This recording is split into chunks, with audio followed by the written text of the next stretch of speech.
one-sided war against America. They didn't always declare it openly, except for their constant chants of death to America. They did it through the blood of our people.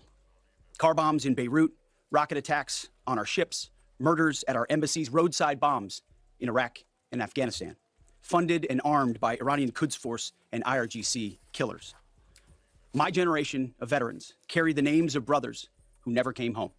Brothers butchered by Iranian-backed roadside bombs and well-armed militias, thousands of our own. We didn't start this war, but under President Trump, we are finishing it.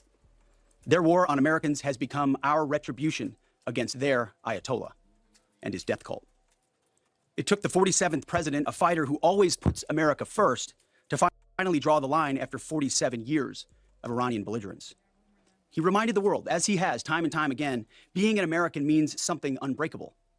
If you kill Americans, if you threaten Americans anywhere on earth, we will hunt you down without apology and without hesitation, and we will kill you. Dang. President Trump has also been very consistent. Crazy regimes like Iran, hell-bent on prophetic old nigga. Stephen L., what's up with it? Islamist delusions cannot have nuclear weapons. It's common sense. Many have said it, but it takes guts to actually enforce it, and our president has guts. Iran's stubborn and self-evident nuclear pursuits, their targeting of global shipping lanes, and their swelling arsenal of ballistic missiles and killer drones are no longer tolerable risks. Iran was building powerful missiles and drones to create a conventional shield for their nuclear blackmail ambitions. Let me say that again. A conventional shield for their nuclear blackmail ambitions.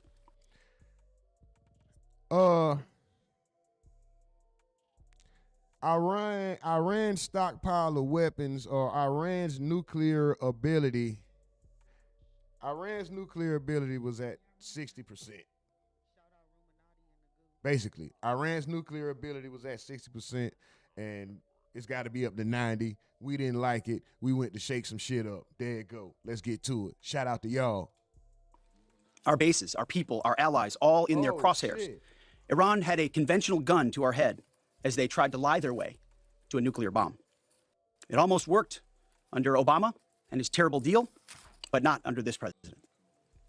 Turns out the regime who chanted death to America and death to Israel was gifted death from America and death from Israel.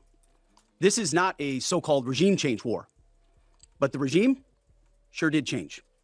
And the world is better off for it. Today, in their desperation, the enemy is unmasked as Iranian missiles and drones rain down indiscriminately on the hotels, airports, apartments, and other civilian targets of their neighbors. Cowardly terrorists. Shay says, good morning, gang. And good morning, rumor and gang. I'm working, so I'll be in the bushes. Get that money on, Shay. Do your damn thing. You know what I'm talking about? Top of the morning to everybody. Happy Monday. Hope everybody is already in the process of being the best that they can and over-accomplishing and overachieving. You know what I'm talking about? It's Monday. It's a manic Monday. Y'all see what's going on. We are at war, plain and simple. Is it necessarily World War III? Basically, pretty much. It's just, do we have to worry about anything happening on American soil? Probably minuscule, but we're going to keep running, y'all. Shout out to y'all. Let's go. Everything we are watching is being used under the Fair Use Act for education, research, entertainment, and satirical purposes only. And commentary purposes only. The thoughts and views represented in these works do not necessarily represent the thoughts and views of the RUMORNATI Network. But with that being said, we are streaming live from a tent in the woods in Wyoming. This is the RUMORNATI Network. It's one of them Mondays, y'all. We're going to keep this motherfucker rolling. Hope y'all energy is up. Y'all run the likes up. Keep the chat going. And let's get to it. Appreciate y'all, man. Most aggravating chat in the game. Most appreciated chat in the world. We back. Terrorist tactics from a regime that for decades has trafficked in cowardly terrorist tactics, lies, death, and destruction to this day. Stephen Edwards says they knocked down a few of our planes. And he shouts out Shay. Mike from the field says, yo. Yeah, they hit a few of our planes. Stephen Edwards, do you know if the planes that got hit are the reasons that we lost 3 or 4 soldiers? Is that 3 or 4? Except proxies and missiles and drones and deeply buried nuclear factories and facilities. Peaceful nuclear ambitions do not need to be buried underneath mountains. Last June, Operation Midnight Hammer obliterated their nuclear program to rubble. Listen to the names and the words we use. Midnight Hammer, obliterated. I know they're just words, but to me that speaks on the apparent power that America has throughout the entirety of the world. Y'all know America, y'all know we got our finger in everybody's business, damn near every part of the nation. Y'all do know that, right? Afterward, we told them plainly, that's it, now make a deal. They arrogantly refused. We said, rebuild it, and we'll stop you again, this time far worse. Well, President Trump, Secretary Rubio, Steve Witkoff, Jared Kushner, they bent over backwards for real diplomacy, offering pathway after pathway to peace. I watched it. I was there. They tried over and over and over again, earnest attempts at peace. The former regime... Stephen Edwards says, no, that was a separate incident. Okay, for sure, bro. I was just trying to see if the planes being knocked down had anything to do with the 3 or 4 American soldiers that we have lost thus far, and there was some more injured. I was just seeing if that had anything to do with anything. Had every chance to make a peaceful and sensible deal. But Tehran was not negotiating. They were stalling. Stephen Edwards says, when we lost the 3 soldiers, that was at a military base. Barmy Cat says Pinocchio. Oh, he up here lying? Time to reload their missile stockpiles and restart their nuclear ambitions. Their goal, hold us hostage, threatening to strike our forces. Well, President Trump doesn't play those games. And as Secretary Rubio said after the Maduro raid, if you don't know, now you know. President Trump puts America and Americans first. Who said that? He doesn't hesitate, and neither do our troops. Nigga, Biggie Smalls said that. This nigga said, if you don't know, now you know. That was Biggie. That wasn't Maduro. Secretary Rubio said after the Maduro raid, if you don't... Rubio. Hold us hostage, threatening to strike our forces. Well, President Trump doesn't play those games. And as Secretary Rubio said after the Maduro raid, if you don't know, now you know. That's Biggie Smalls, bro. He got that from Biggie, bro. President Trump puts America and Americans first. He doesn't shout out to Mills. Hesitate, and neither do our troops. The mission of Operation Epic Fury is laser focused. Destroy Iranian offensive missiles. Epic Fury. Just listen to the titles of these missions, bro. Listen to the Epic Fury. What the fuck? Destroy Iranian missile production, destroy their navy and other security infrastructure, and they will never have nuclear weapons. We're hitting them surgically, overwhelmingly, and unapologetically. Okay, in 2015, a deal was struck for Iran to, there was an agreement with Iran. What was that? The JCPOA, where they said they were never have, they agreed to never have nukes, anything close to a nuke. They won't produce anything halfway as powerful as a nuke. They'll stay totally away from it, right? But in 2018, Trump comes back and cancels that deal because he feels like there's provisions in there that would allow Iran, after a certain amount of time, to continue with their advancement on nuclear weapons, right? So Trump said, fuck that, that deal isn't good. Whatever Obama put in place, I don't like it. I want to do more. I feel like they could come back, this could bite us in the ass. So 2018, Trump cancels that deal and basically puts his foot down, implementing power. No, we want to crush y'all totally. We want to make sure that you guys never have that. Right now, I think they have ballistic missiles? Ballistic missiles can't reach us. But ballistics can reach who? Israel. With every passing day, our capabilities get stronger and Iran's get weaker. We set the terms of this war from start to finish. Our ambitions are not utopian. They are realistic, scoped to our interests and the defense of our people and our allies. Speaking of people, we hope the Iranian people take advantage of this incredible opportunity. President Trump has been clear, now is your time. to Iranian security forces. Choose wisely. President Trump has also been clear about your fate in either direction. Damn. To the Oh, y'all know what America does, right? America basically takes the responsibility on its own of policing the world. The same way something could be going on in your house behind your closed doors and you feel like it's okay, but the officers could come in your house and disturb your peace. That's what America does to the entirety of the world, pretty much. We're in everybody's business, bro. The media outlets and political left screaming endless wars. Stop. This is not Iraq. This is not endless.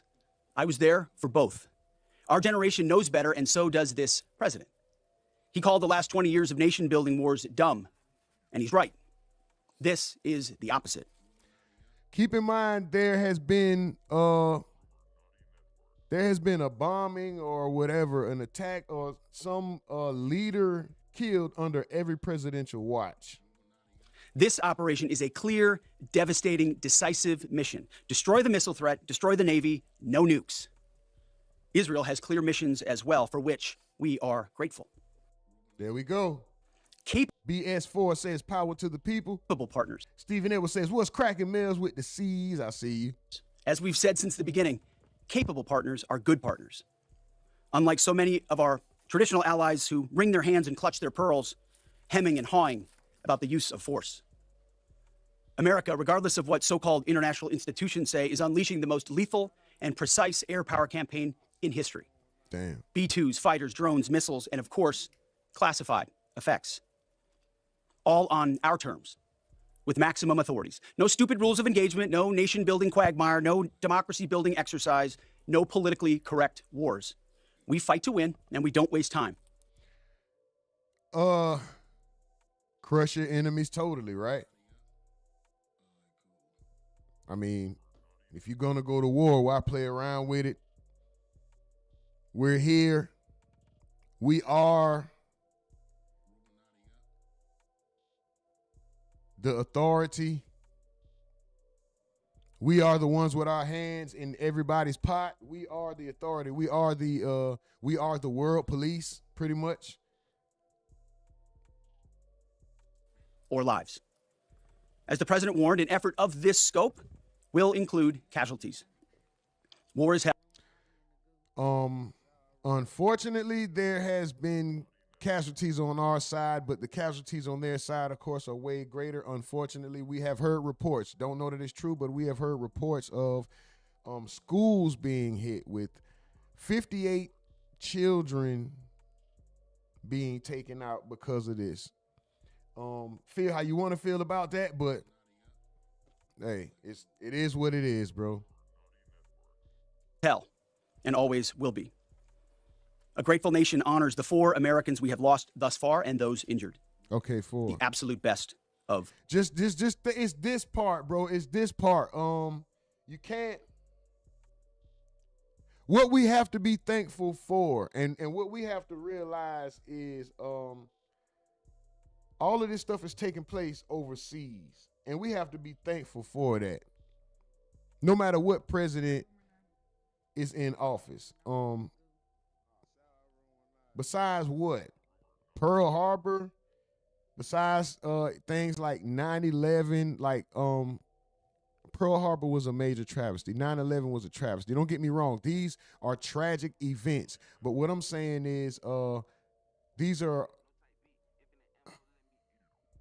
dare I say, they're one-offs when the entirety of the war is taking place on these people's home soil, where they lay their heads, in their coffee shops, their schools, their religious buildings are being bombed, their libraries. You know, imagine being in Starbucks getting your frappe or whatever the hell y'all get. I don't even know what the fuck y'all get. Your vanilla chai tea with add some cinnamon and add some chocolate and all that other shit, and you want warm almond milk in it, and you getting all that, and then some shit just boom, a Funkmaster Flex bomb just dropped on the building right across the street from you.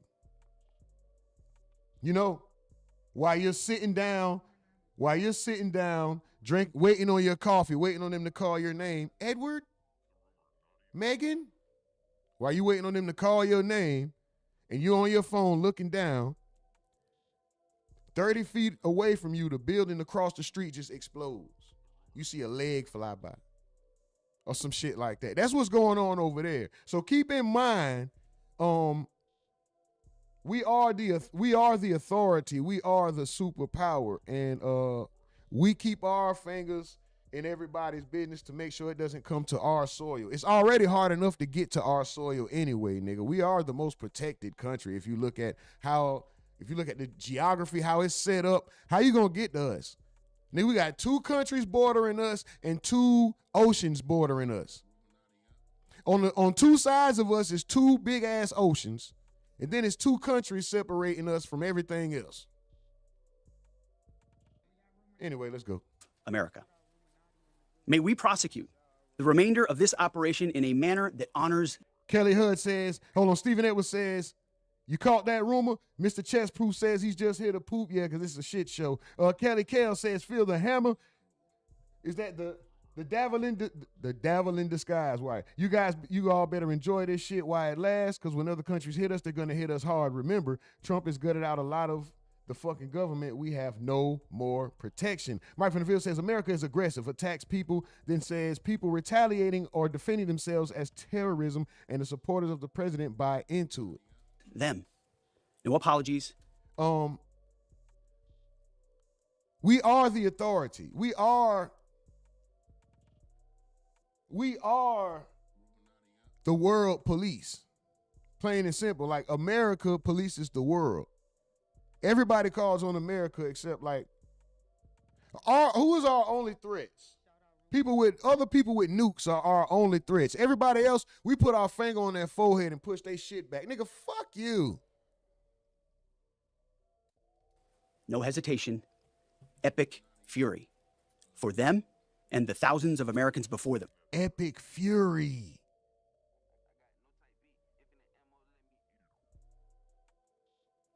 The devil in disguise says, hey, idiot, go learn some history. Pearl Harbor, we could be touched, dummy. I didn't say we couldn't be touched, and I just referenced Pearl Harbor before you came in, if you were listening. So before you call somebody dumb, open your ears and pay attention, sir. I didn't say we were untouchable. I said we were the most protected. I need you to follow along. Pay attention, sir. Especially when you're eager to make negative comments. I need you to pay attention. Thank you. I appreciate you. Too soon by Iranian radicals. Before I turn it over to General Kane for the operational update, let me speak straight to you, the joint force, our warriors on the front lines. This is your moment. This is the generational turning point America has waited for since 1979, and since the rudderless wars of hubris my generation, our generation, endured. Don't listen to the noise. Just stay focused. Our commander-in-chief is steady at the wheel. We face a determined enemy, but you are better. But we must prove it every single day. History doesn't care if we're tired, if we're scared, or if the fight feels big. It demands warriors who rise anyway. Peace through strength, the warrior ethos, lethality, unity of purpose, those are not slogans. They're the beating heart of what it means to wear the uniform, that uniform. You think clearly under fire, you act decisively in chaos, you uphold the Constitution, and you uphold our country without hesitation. We are not defenders anymore. We are warriors, trained to kill the enemy and break their will. History is watching. Be the force you swore an oath to be: focused, disciplined, lethal, and unbreakable. We will finish this on America First conditions of President Trump's choosing. Nobody else's, as it should be. And know this above all, President Trump and I have your back always. Through fire, through criticism, through fake news, through everything. We unleash you because you are the best, most powerful, most lethal fighting force the world has ever seen. May Almighty God watch over you, and his providential arms of protection extend over you. Godspeed, warriors, and keep going. General Kane, over to you. Thank you, Mr. Secretary, and good morning, everyone. The purpose of my portion of the briefing today is to update you and the American people on the actions taken thus far. The briefing will discuss the preparation, the planning, setting the force, the early operations, and how we're assessing the progress thus far. So let's get started. On Saturday, 28 February at 01:15 Eastern Standard Time, 9:45 a.m. local Tehran time, on the orders of the President of the United States, U.S. Central Command, under the command of United States Navy Admiral Brad Cooper, commenced Operation Epic Fury. As I said, I'm going to walk you through the initial phases of the operation. But first, I want to express my deep condolences and the condolences of the Joint Force to the Department of War personnel killed and wounded in actions thus far. As the Secretary said, they're heroes and represent the best of our nation has to offer.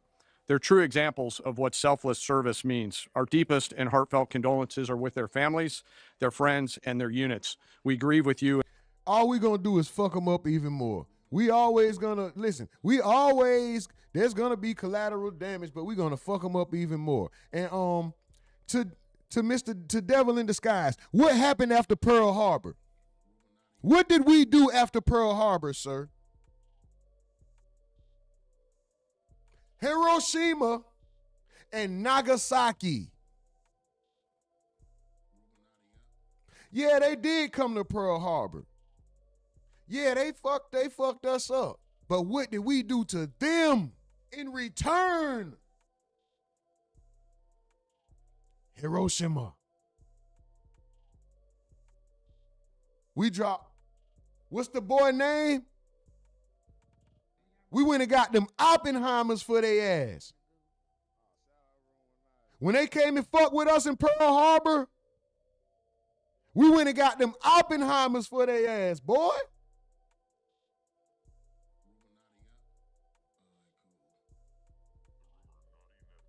Hold on, dog.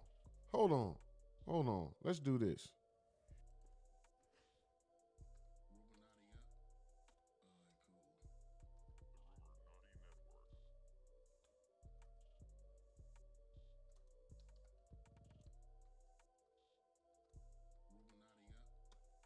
Occur, I should have said. Okay, Sunday, December 7th, 1941, Pearl Harbor. And they bombed Hawaii at that. Let's not even, and I'm not taking nothing away. Hawaii is the States, but Hawaii, they didn't try New York, LA.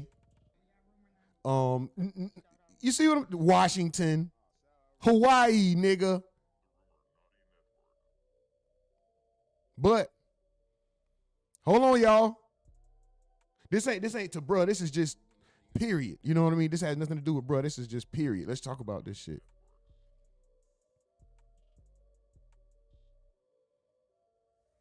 The attack lasted for nearly 2 hours. Oh my gosh. Yeah, that was horrible. 2,400 Americans were killed and over 1,100 were injured. What did we do?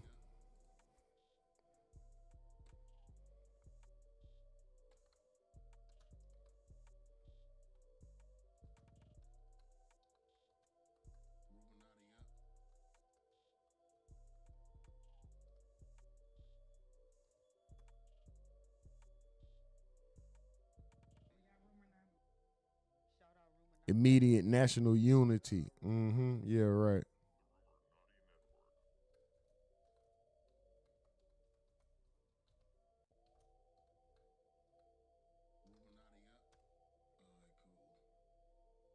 August 6, 1945. They dropped something called the Little Boy Bomb. What the hell? During the final stage of World War II, the B-29 bomber Enola Gay dropped the Little Boy Bomb, which exploded 1,900 feet above the city, resulting in immediate mass casualties, ultimately over 140,000 deaths. You take one of us, for every one of us, we take 1,000 of y'all. That's how America played. Basically, that's how America played pretty much. You take one of us, we taking 1,000 of yours. You blow up one of our ships, we blow up half of your country. We blow up one of your main cities. Like, anyway, let's continue, guys. And we will never forget you.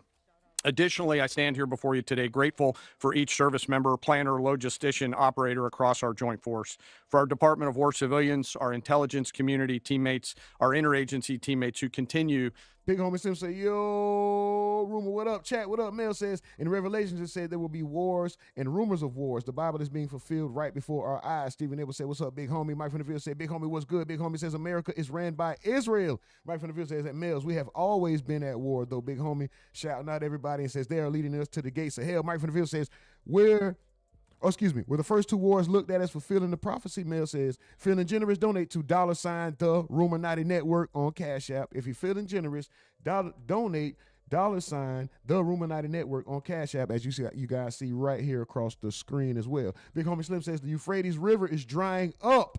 Do you know what that means? Stephen Edwards says, this will end bad for us if we step on their soil. We're on their soil. Ain't we always on their soil, though? Ain't that the issue? Ain't that the issue? Aren't we always on their soil? Don't we always have our finger? Doesn't America always have their finger in somebody else's business? We police the world. That's where the issues come in at.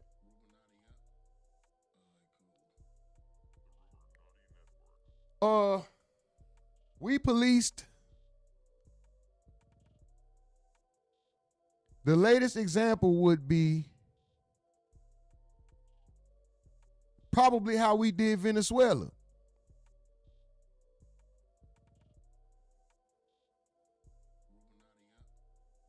Nobody. Stephen Edwards says, I mean, boots on the ground, rumor. Mike from the Ville says, where isn't America stationed? He said he's speaking on boots on the ground. I damn near want to, man. I know y'all be at work. Well, y'all gonna have to start coming up and voice. I'll be wanting to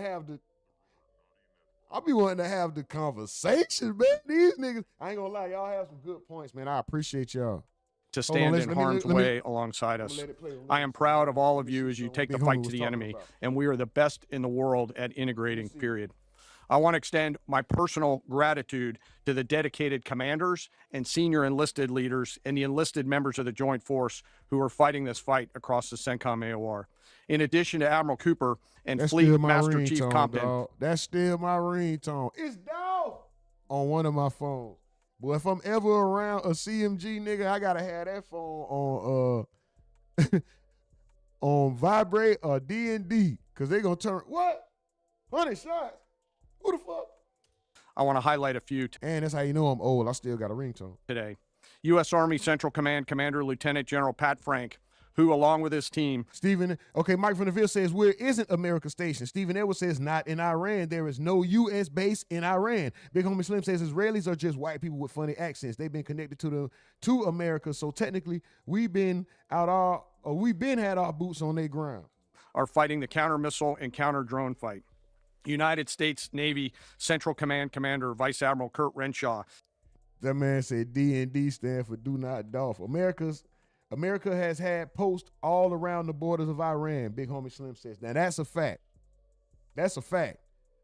Even if we aren't directly in Iran, we are still in Iran. We have them surrounded. And his team, who are engaged with the Iranian Navy and projecting American naval combat power from the seas. And United States Air Force Central Command Commander Lieutenant General Derek France and his leadership team, who are crushing Iranian targets from the air. I want to highlight the support to the CENTCOM fight from other combatant commands who are directly involved with this effort, to include U.S. Spacecom, U.S. Cybercom, and U.S. UCOM. I also want to specifically call out United States Transportation Command and U.S. STRATCOM for their contributions to this fight. We cannot project American combat power at the time and place of our choosing without both. And finally, I want to express how deeply thankful I am for the continued service and sacrifice of the entire Joint Force and their families. Their unwavering commitment and dedication are the cornerstones of this effort. So let me start with a few details. First, to be clear, as the Secretary said, this is not a single overnight operation. The military objectives that CENTCOM and the Joint Force have been tasked with will take some time to. Stephen Edwards says around, not inside. If we step foot inside, it's going to be a problem. Nigga, we threw a bomb in there. It's already a problem. It's like, We didn't fold and kick a paper football over there, nigga. We threw a bomb over there, not a firecracker, nigga. It wasn't a firework. We threw a bomb. 2 more likes to get us to 10, y'all. 2 more likes to get us to 10. Let's go. Stephen Edwards says, I just don't want to see loss like Iraq and Afghanistan. Mike from the field says, I think we passed making something a problem. Big homie says, Stephen Edwards, around Iran is enough to piss Iranians off, is what I'm saying. Oh.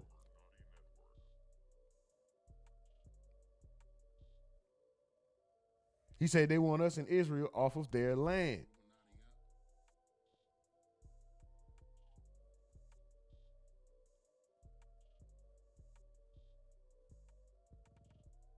Stephen ever said, your ass silly rumor, but facts. That's all I'm saying, bro. We threw a bomb. That's like Stanley saying, don't step foot on my grass. Stay off my lawn. But nigga, we was just in your house robbing your house, nigga. You ain't see that part. We just, me and Smokey just robbed your house. Or me and Debo just robbed your house. Yeah, Mills, yeah, I did that on purpose.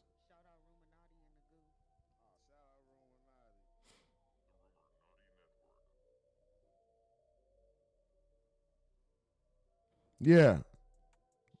I did that on purpose. I had noticed something. I did that on purpose. We're going to bring that back towards the end, the RUMORNATI Live. Yeah.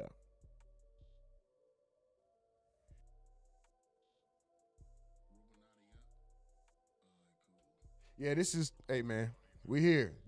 Regardless of how we feel about it, this is where we're at. Okay? This is where we're at.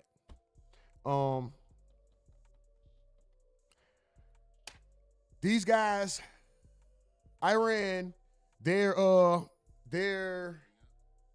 what would you call it? Nuclear capabilities or their uranium, their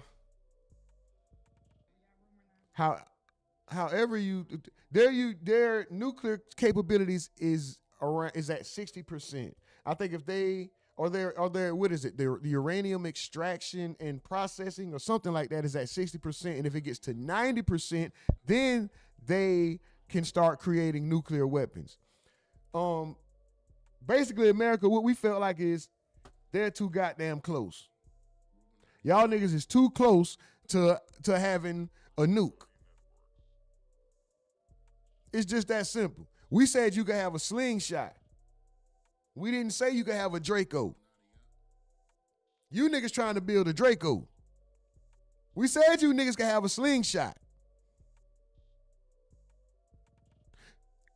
We determine, and that's another thing, right? We determine what you can do in your country.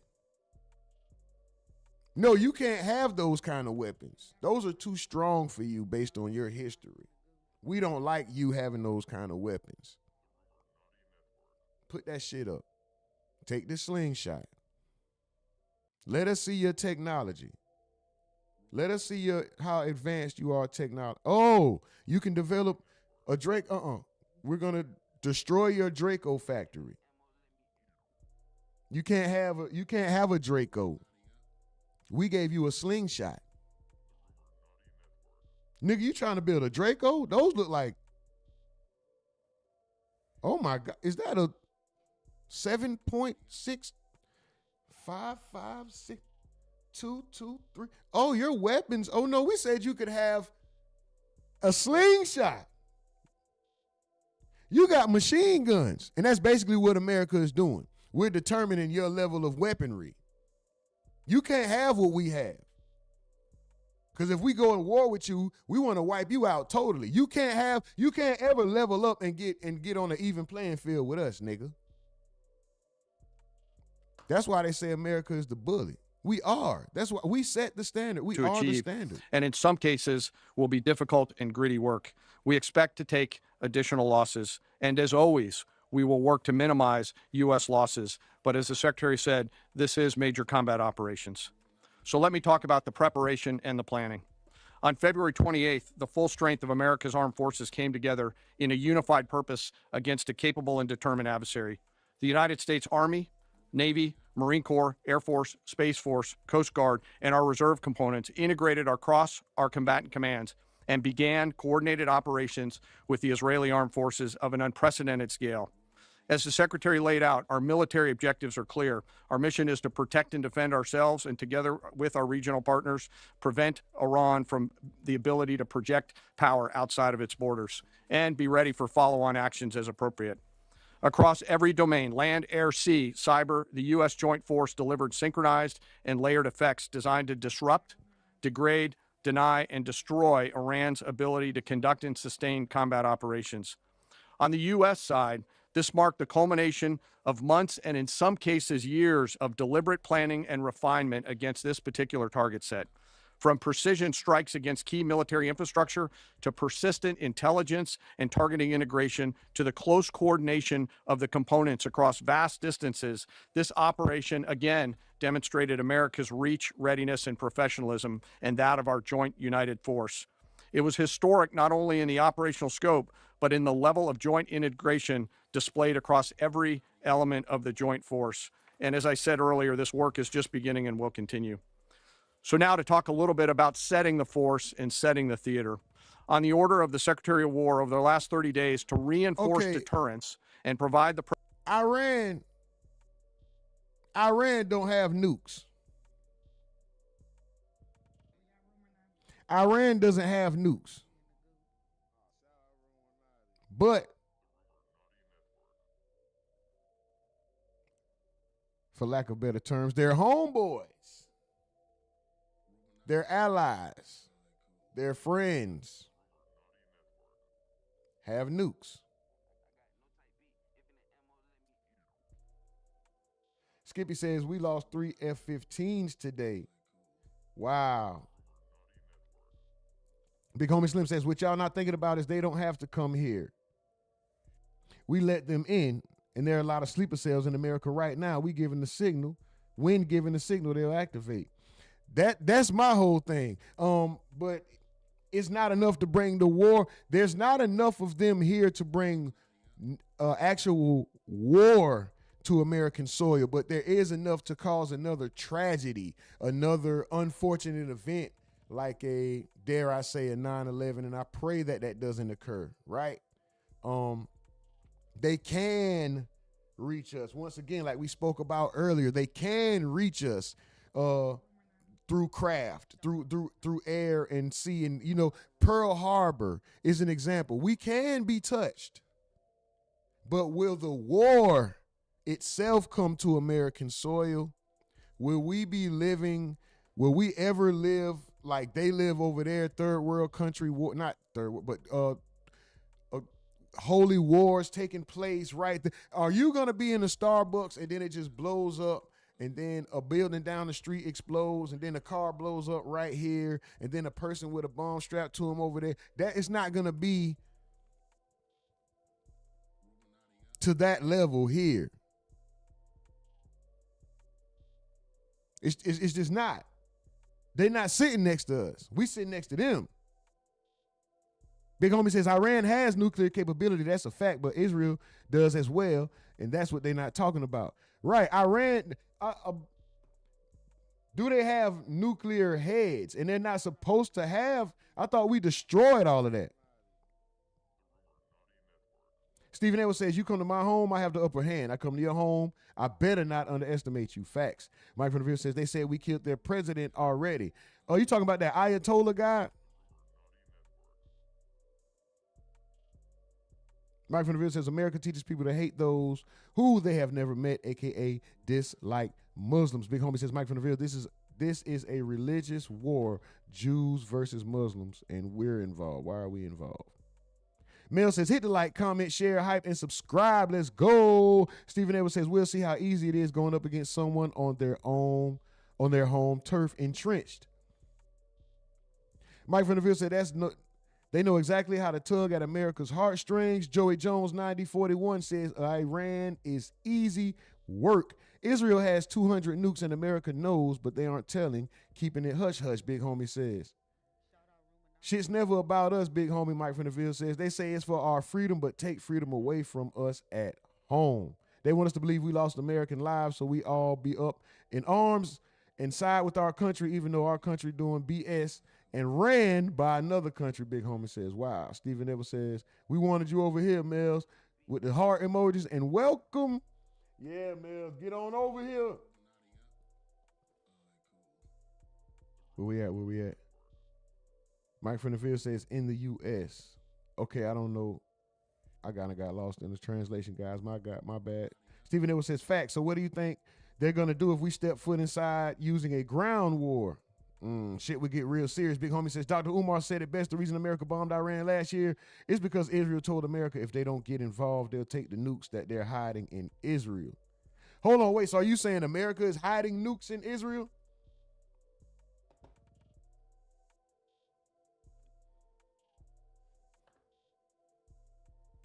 We're going to move on, guys. Hold on.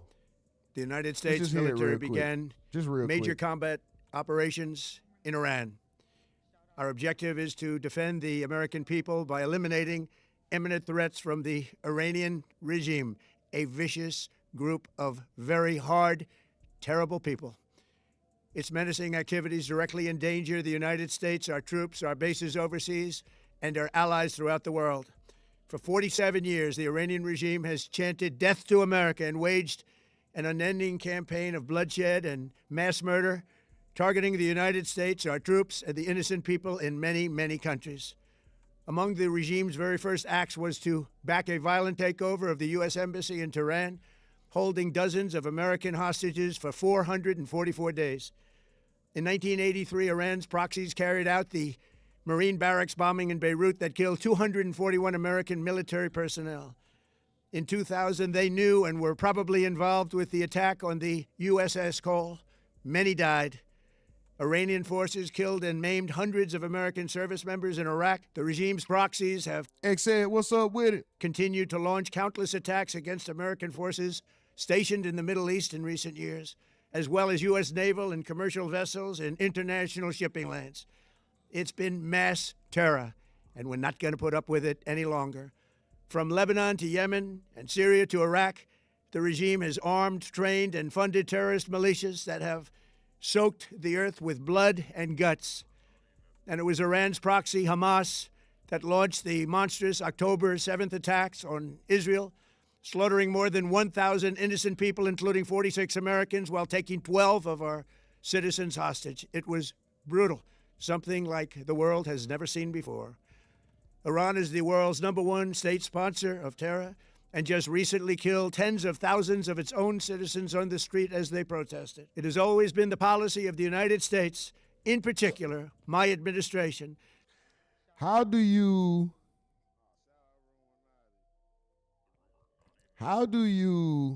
sign up? How do you sign up to die for a country that's not fighting its own war? Mike from the Ville says, I don't know if we will ever know the truth about these wars. Kingsman, I see you, Kingsman. Everybody has their, Everybody has their own opinions. Mike from the Ville says, I'm hearing Nephilim's tied into this.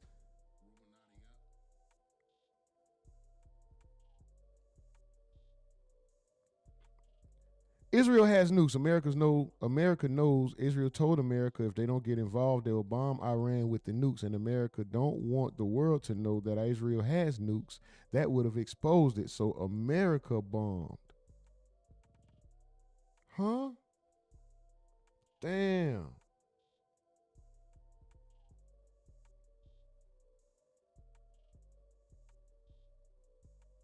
So hold on. Wait a minute.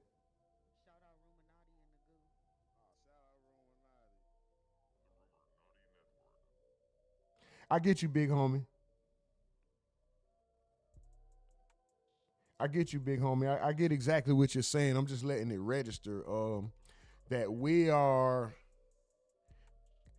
So what you're saying is we are covering for Israel being in possession of usable nukes right now, not the technology to create them. Like right now, they have nukes, that nuclear warheads that they could let go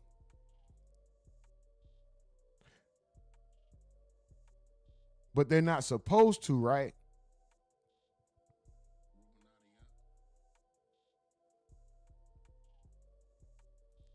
America has a vested interest in them having nukes, is I'm assuming.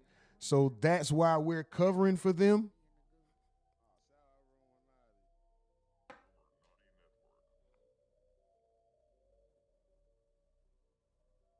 D. Worthy says Israel has been nuclear. This is well known. So then, okay, I appreciate you, D. Worthy. So why would we then?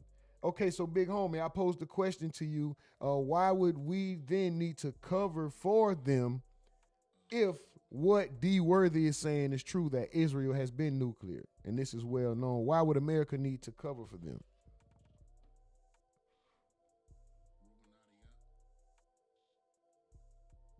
That this terrorist regime can never have a nuclear weapon. I'll say it again. They can never have a nuclear weapon. That is why in Operation Midnight Hammer last June, we obliterated the regime's nuclear program at Foolio, Natanz, and Isfahan. After that attack, we warned them never to resume their malicious pursuit of nuclear weapons, and we sought repeatedly to make a deal. We tried. They wanted to do it. They didn't want to do it. Again, they wanted to do it. They didn't want to do it. They didn't know what was happening. They just wanted to practice evil. But Iran refused, just as it has for decades and decades. They've rejected every opportunity to renounce their nuclear ambitions, and we can't take it anymore. Instead, they attempted to rebuild their nuclear program and to continue developing long-range missiles that can now threaten our very good friends and allies in Europe, our troops stationed overseas, and could soon reach the American homeland. Just imagine how emboldened this regime would be if they ever had and actually were armed with nuclear weapons as a means to deliver their message. For these reasons, the United States military is undertaking a massive and ongoing operation to prevent this very wicked, radical dictatorship from threatening America and our core national security interests. We are going to destroy their missiles and raise their missile industry to the ground. It will be totally, again, obliterated. We are going to annihilate their Navy. We are going to ensure that the region's terrorist proxies can no longer destabilize the region or the world and attack our forces, and no longer use their IEDs or roadside bombs, as they are sometimes called, to so gravely wound and kill thousands and thousands of people, including many Americans. And we will ensure that Iran does not obtain a nuclear weapon. How long is this gonna last, bro? How long is this gonna last?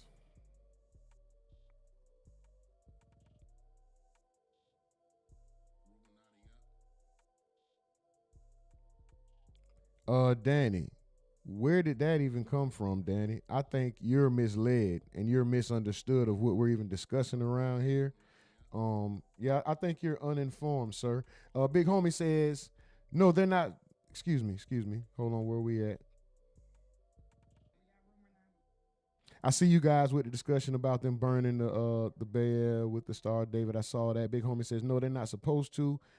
Okay, he says they're not supposed to be nuclear. It was supposed to be top secret, but the info leaked. I put the video in the Discord of the news anchor asking a top government official. Danny's uninformed, and I'm going to remove his comment so that no one takes it offensive, and we're going to allow Danny space to continue to chat respectfully here. But we're going to remove that comment because it was unnecessary and uninformed. Stephen Edwards says, okay, all right, here we go. Excuse me, Big Homie says, look in the Discord under World News. I got you, Big Homie. Give me 1 second. Hustle Hard says, where were the liberals when Obama attacked Pakistan, Yemen, and Somalia? I told you guys, under every presidential watch, we kick some ass. America is winning, kick somebody's ass under every presidential watch. We blew up somebody, took a life, we did some bullshit under every presidential watch, bro. This isn't the first time. So when everybody's saying, oh, now it's a... This isn't it. Hustle Hard says, I read that already. King says they proved they could steal him like they stole Maduro and they boomed him. Hustle Hard says, where were the liberals? All right, bro, don't, oh, no, excuse me. He said they bombed him, excuse me. Where were the liberals when Biden bombed Yemen and Syria? Hypocrite leftist. Danny says, Obama caused all of this mess and used our tax dollars to do it. Mike from the Ville says, Trump built his campaign off no wars. Now look. Danny says, this ain't a war, it's an ass whooping. Exed says, if it's about to be a war, it's biblical. Iran, Russia, and the rest of these countries know the truth, especially Iran. That's why they stayed at odds with Israel, because they know they're not us. King says it was a legitimate middle finger. They couldn't silently stole him. Or could have, excuse me. It was a legitimate middle finger. They could have silently stole him. Eddie the Liar says no other president claimed to be a peace president. That's a fact too. Heather says, I don't support a war that is bombing schools, hospitals, killing innocent people. It's not okay. It's not Christian-like, and it's not Catholic-like. Big Homie Slim says, every president has to make their sacrifice. Bo Riddle says, my dude, don't you go inviting me to your little live stream no more. Just saying. Inviting you? Danny says, Iran has been a boil on the ass of the free world for many decades. Wow. Kinda Rare Name says, hello, Kinda Rare Name. Exed said, it's all in Genesis. All you got to do is read. Mike from the Ville says, yeah, bombing a girl's school equals ass whipping, right? Oh my God. Kinda Rare Name says, are Americans over the Greenland thing with a question mark? Are Americans over the Greenland thing? Hold on, guys. Let me check the Discord. I'm going to keep the sound rolling. You might see a white screen for a second. It might even go blank, but just give me a second. You will continue to hear the sound. I want to see if I can pull up what Big Homie put in our Discord. And if you guys want to join the Discord, we continue these conversations amongst other things, go to the homepage of this YouTube channel and you'll see the links right above the subscribe button. Big Homie says, this is the start of the New World Order, people. Hope y'all are ready, because I'm not. All right, let me find this. It's a very simple message. They will never have a nuclear weapon. This regime will soon learn that no one should challenge the strength and might of the United States Armed Forces. I built and rebuilt our military in my first administration, and there is no military on earth even close to its power, strength, or sophistication. My administration has taken every possible step to minimize the risk to U.S. personnel in the region. Even so, and I do not make this statement lightly, the Iranian regime seeks to kill. The lives of courageous American heroes may be lost, and we may have casualties. That often happens in war.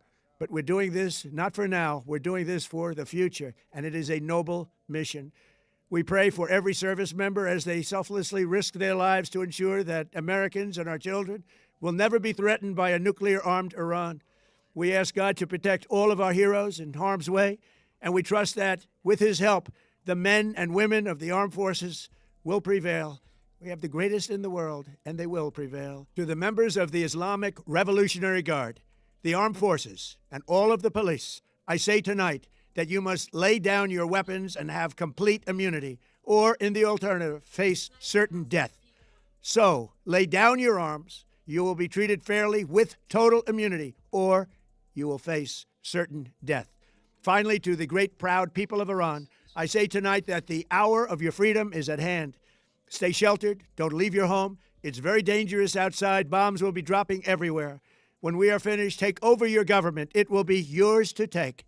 This will be probably your only chance for generations. For many years, you have asked for America's help, but you never got it. No president was willing to do what I am willing to do tonight. Now you have a president who is giving you what you want. So let's see how you respond. America is backing you with overwhelming strength and devastating force. Now is the time to seize control of your destiny and to unleash the prosperous and glorious future that is close within your reach. This is the moment for action. Do not let it pass. May God bless the brave men and women of America's armed forces. May God bless the United States of America. May God bless you all. Thank you.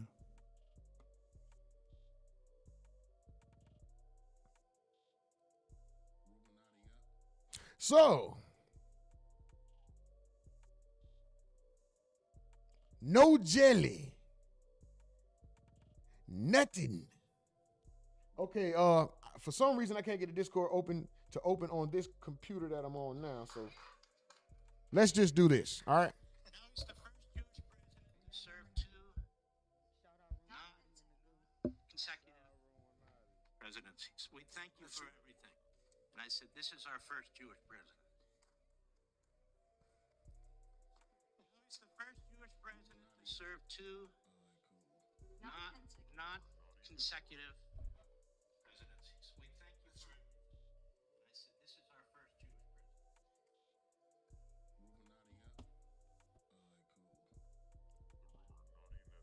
Danny Hempfield says, don't blame Trump. He's the only president that corrects the mistakes of past presidents. King says, next is Greenland in his senile mind. Mike Vanderville says, nobody wants this but you, Trump. Hamza, is that me mum? Hamza me mum says, no jelly, nothing. No sugary. Waffles, no sir. Ace Ventura says, a billionaire narcissist? Nah. Mill says, but how you going to say God help us at the same time saying you know you're going to hell? JRH says, don't ask God. How dare you? Joseph Pollard says, yes, yes, yes. Thought this was not a war. Mel says, I think we dealing with the biggest narcissist on earth. King says, trains are the backbone of the communist government. Mike Vanderville says, we showing Trump words and speech. It's non-biased. Facts. Stephen Edwards says, trains, why? Oh, Ace Ventura says, we need to ban all trains, only use cars. Danny says, y'all need to learn facts before parroting the left-wing media. King says, inviting you? Right. Big Homie Slim says, this is the start of the new world order. People hope you are ready, because I'm not. All right, I think we're all caught up. Mike from the Ville says, make sure you hit the like button on the way out or the way in. You guys, 2 more likes to get us to 15. Run it up, please. King says, that was the last straw for Bo Riddle. Mike from, what was it? Oh, okay, I'm leaving. Shout out to you, Bo Riddle. Super duper salute. Big Homie says, Trump admits to being a Jew. Mike from the Ville says, that can be said about every president, LOL. And yeah, that was wild. They said Trump was a Jew. Big Homie says, you can't tell me Trump isn't under Israel's thumb. Bo Riddle says, okay, I'm leaving. All right, Bo, have a good one, bro. Mike from the Ville said, deuces. Danny says, no, it's a fact. Obama, Biden, G.W. Bush, and 9/11 was extremely sus. King says that was the last straw for Bo Riddle. Mike from the Ville says, make sure, okay. All right, hit the likes, double tap the screen. Big Homie says, they said Israel has dirt on Trump's connection to Epstein, and Epstein worked for Israel as a spy for the Mossad. Once again, guys, take everything with a grain of salt. I come to you as a guy uninformed looking for information. My information, I'm going to say this. My information is minuscule. Take everything with a grain of salt or as entertainment. Don't make any political, religious, financial, health, education, love, no decisions based on anything that you hear here at the RUMORNATI Network. Take everything as a grain of salt. Take it for entertainment. Do your own due diligence. Do your own research. Be your own status and source of information, or vet and double check the information that you get from anybody, anywhere. That will be the only thing I ask you to take from this. Other than that, you guys just enjoy yourself. I respect everybody's stance on their opinion on whatever side they fall on. We all have to be able to coexist. We don't have to like each other. We don't have to agree. We don't even have to love. All we have to do is be able to coexist, guys. So that's all that you ask. Keep it respectful. Go ahead and voice your opinions. Even when we move on to the content, move on to other content, you're welcome to voice your opinions, whether you're in favor of it or not. And if the new content that we get into doesn't interest you, we appreciate you for rocking out for the time that you were here. If you're rocking out for the entirety, thank you very much. Shout out to y'all, the most aggravating chat in the game, most appreciated chat in the world. We're gonna keep this shit rolling. I'm gonna get off in this, get off to the chat right now. Big Homie says, bro, it's funny how people take barbershop talk so serious. Xed says, Trump's not the only president that America had in office that has stood with Israel. America gave them their identity. Don't let that fly over y'all heads. Hyrule Sloth says JD Vance likes being in the doghouse because he gets to spend the night on the couch. On the couch. Sorry. Oh, yeah, for sure. Made in Dade. What's up with it, Made in Dade? Mel says if you're feeling generous, donate $1 or more to $ the RUMORNATI Network on Cash App. $ the RUMORNATI Network. Or you can go to the main page And hit the links. You'll see PayPal, everything is in there. Danny Hemphill says, anyone who's slamming this administration is helping the globalist agenda for the enslavement of us all. Where are we? Are we all caught up? Are we all caught up?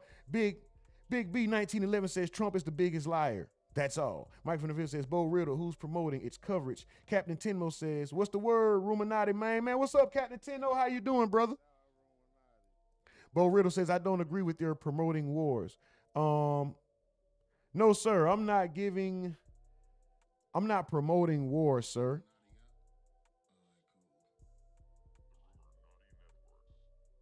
Henry says, why is there no competent coverage on the war?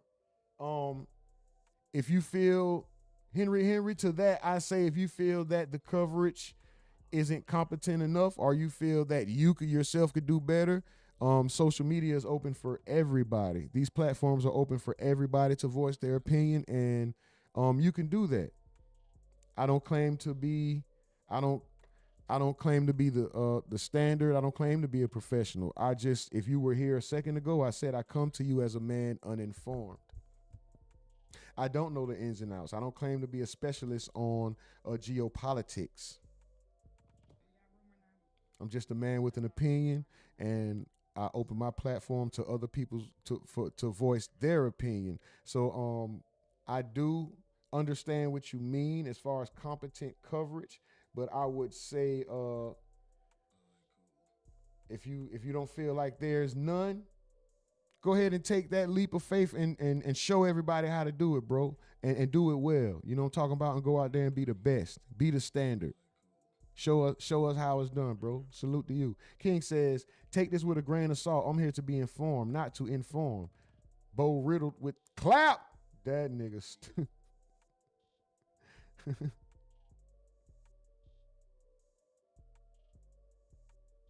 Danny Hemphill says, this ain't reality TV, people. It's real life or death. The Democrats are doing the exact opposite of what they should do. Some people don't know some people don't know what they intend to do with us. It's not good. Trust me.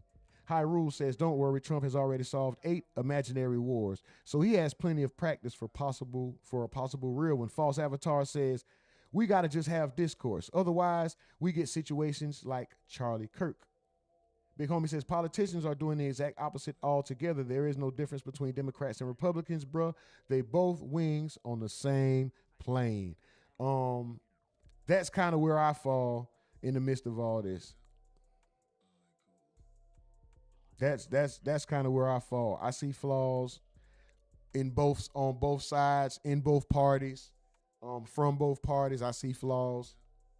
We can debate all day and point the finger at who did the most of what, but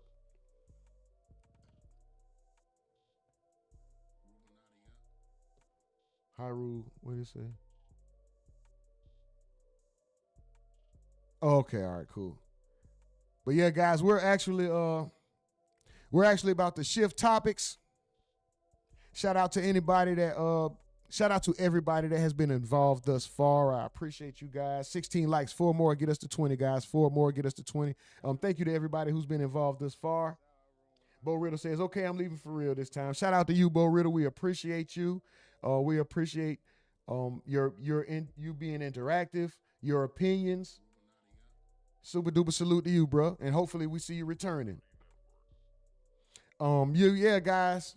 But this is where we're at. All right.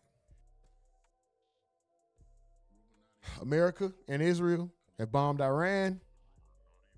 It is what it is. We're at war, okay? We're at war. Will it reach American soil? Maybe in pop shots. Is it gonna change our daily life out here, where we have to worry about going to Starbucks and going to the local grocery store and it exploding and all of that? Probably not. More than likely not, bro. But we can move on, guys. Danny says, those that will sell liberty and freedom for a little comfort, i.e. welfare or government aid, deserve neither. Mike from the Ville says, sub, like, and share. T-Fall says World War III and survival of the fittest. It's here. Mike from the Field says, donate $sign the RUMORNATI network on Cash App. Even $1 helps. Big Homie says, the Jews get the most government aid from the government. Look it up, buddy. I like you guys having the debates within the chat. Cheryl LaRose says, good morning. Good morning to you, Cheryl. How are you? Bo Riddle says, actually, I have a Starbucks in my hand. See, this is the luxury of America. When other countries are at war, it's happening right at their doorstep, in their backyard, at their schools, at their religious buildings, at their government buildings, in their sanctuaries. You know, their wars are happening right there. When America is at war, we move on with our day. We do stuff like this. We're at war right now, and I'm live streaming on YouTube and drinking water, which is basic stuff, right? But what it shows is we don't have the worry that they have over there. By America being, all right, I'm gonna say this and we're gonna get up out of here. Of course, you guys are welcome to respond. You know I'm gonna read the chat, everything, right? But I'm gonna say this before we move on. I said it earlier. We're stationed just about everywhere in the world. We have our foot, finger, hand, thumb, whatever you want to say, toe, placed everywhere, just about everywhere in the world. Where we sit at keeps us protected geographically. Does that mean we are completely safe? Does that mean we are completely in the clear of damage or anything happening? No. Pearl Harbor, 9/11, amongst other things, right? So no, we aren't completely safe. But by us having this Pacific Ocean and the Atlantic Ocean on each side of us, then us having Canada, who is basically an American offspring, right? Like, they're going to do what we say. Mexico is under us. They're going to do what we say. Two countries that, when it comes to war, they can't fuck with us, right? They don't have the size, the weapons, whatever, right? Okay, so we got two land masses, two countries, and two masses of water separating us from anything. If you don't have nukes, if you're not Russia, if you're not China, if you're not North Korea, you know, if you're not a country with nuclear abilities currently, you can't fuck with us. Y'all notice we kick the door down, we push our foot and step in anybody's shit, except for who? Russia, China, North Korea. We might talk shit. We might run our mouth. You want some gangsters in your motherfucking house? We'll set this bitch out. We might talk shit, be like, yeah, we'll kick y'all. Y'all want to do something? Do something. Do something? Do something. No, you do it. You do it. You do it. You do it. They have the same, they're not bringing a knife to a gunfight. Anybody else, we kick their door down and step into their country, they're bringing a knife to a gunfight. The countries with nuclear capabilities are bringing the gun to the gunfight. They are able to have a head up, even fade with us. And we don't really want that. We want to be the biggest, strongest. We want to have an advantage. That's why they say we're bullies. We want to have an advantage over everybody we fight.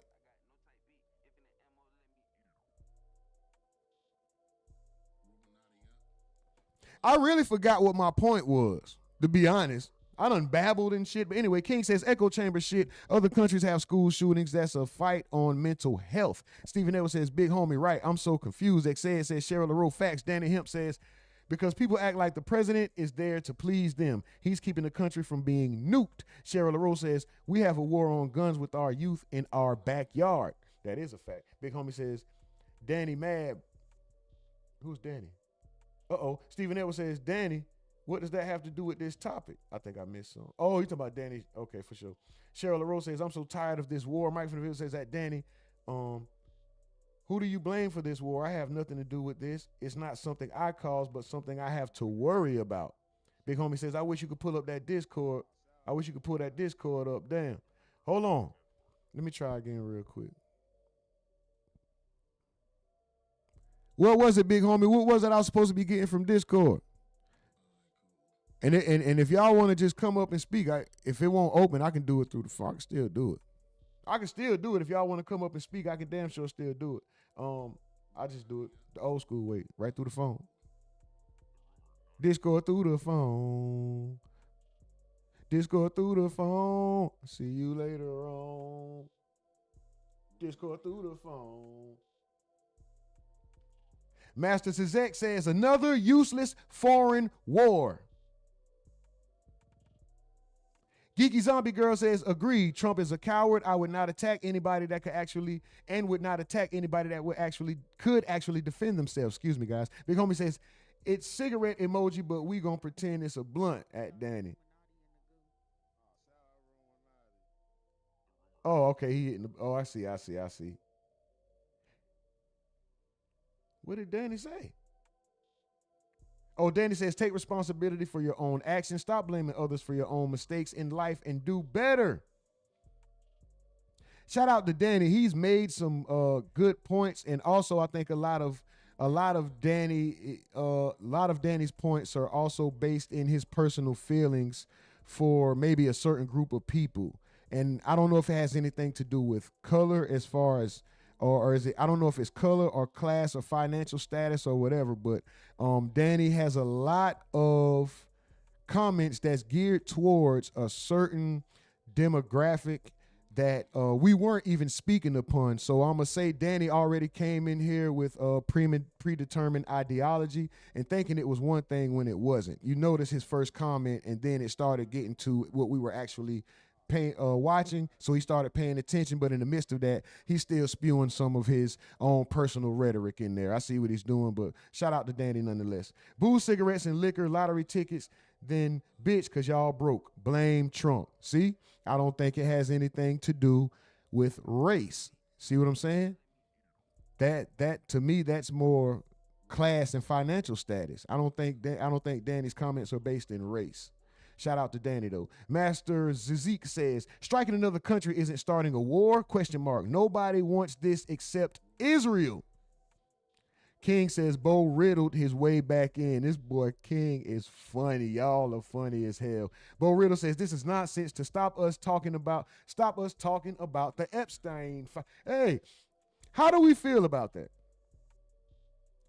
I know everybody says that, but do we really feel in our hearts that this is all based in the Epstein files, or is it a combination of Epstein, loyalty to Israel, keeping political secrets? Is it a gumbo pot of bullshit, or like? At the end of the day, of course, this is why I can't claim to be a professional or be the standard. I don't claim to be the most informed or anything. I'll get up here and Google right in front of you guys, and I will admit something that I don't know. I say that 100%. And for any of you guys that's new, I will tell you guys straight up what I don't know. I don't mind saying I don't know and trying to figure it out right here in front of you guys. We can learn together. I can learn from y'all. However it goes, long as we're learning. You know what I'm saying? But shout out to everybody that's watching right now. We got 20 likes. Most aggravating chat in the game. Most appreciated chat in the world. Thank y'all. We done made it to 20 likes. Y'all so aggravating, dog. Y'all are so aggravating. I appreciate you. So aggravating as hell, man. Aggravating, bro. Man, y'all so aggravating, but thank y'all. Let's go. 20 likes, let's go. I appreciate y'all. Keep running it up. Please keep running it up. Keep running the likes up. Keep running the likes up. All right, we're going to move the content. We're going to shift just a little bit. We're going to go to something a little bit more lighthearted, guys. We're going to go to something a little bit more lighthearted. A little bit more, hold on, wait a minute. Sorry, this actually isn't lighthearted. All right. It's actually some bullshit. Sorry, I was wrong. All right, we're going to get it all out of the way. Let's go ahead and get all the bullshit out of the way. We're at war. Then it's war, the internal wars amongst the people that live in America. Because as you guys see, at a growing business trying to make an expansion, people have brought their foolishness to the forefront and brought their idiotic fucking, oh my God, bro. They shot up the marathon. They didn't actually shoot up the marathon grand opening, but somebody was killed. Danny says, Trump is winning every day, doing great work for our country and the world as a whole. Responsible adults that take care of themselves and are intelligent agree. Big Homie says, at King Facts. King says, strike down followers of Baal. Big Homie says, Israel used Epstein to get damning info on our politicians to extort them, and they fell for it. Exed says, unless y'all making the God of Abraham, Isaac, and Jacob out of a lie, Israel doesn't exist. So who are those people? Who are those people? Because our people, them 12 tribes of Judah, was separated and lost in remembrance. Mike from the Ville says, this is all tied together. Master Zeke says, but this is mainly for Israel. He said, we want the files, of course, but this is mainly for Israel.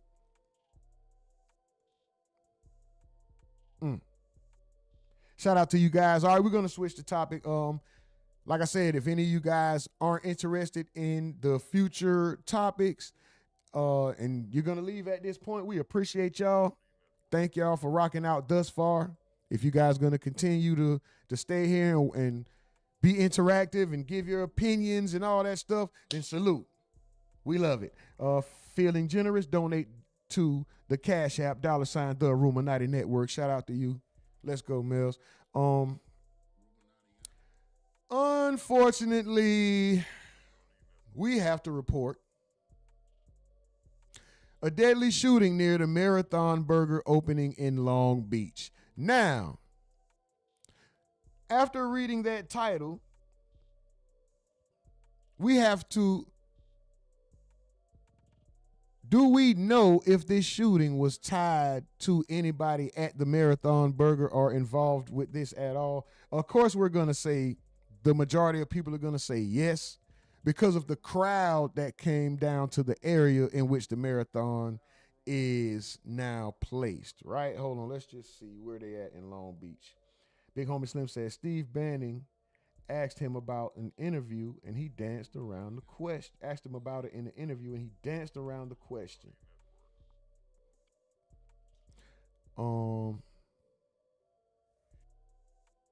Let's see.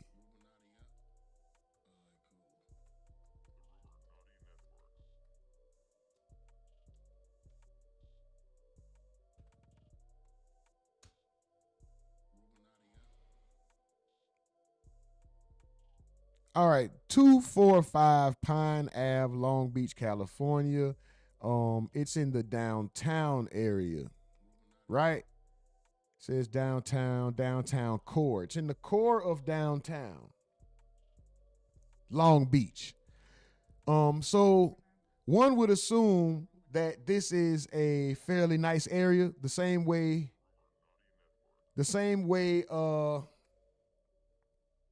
the FBG Duck incident occurred in Chicago, and it was in what they call the Gold Coast, which is to be considered a fairly nice area.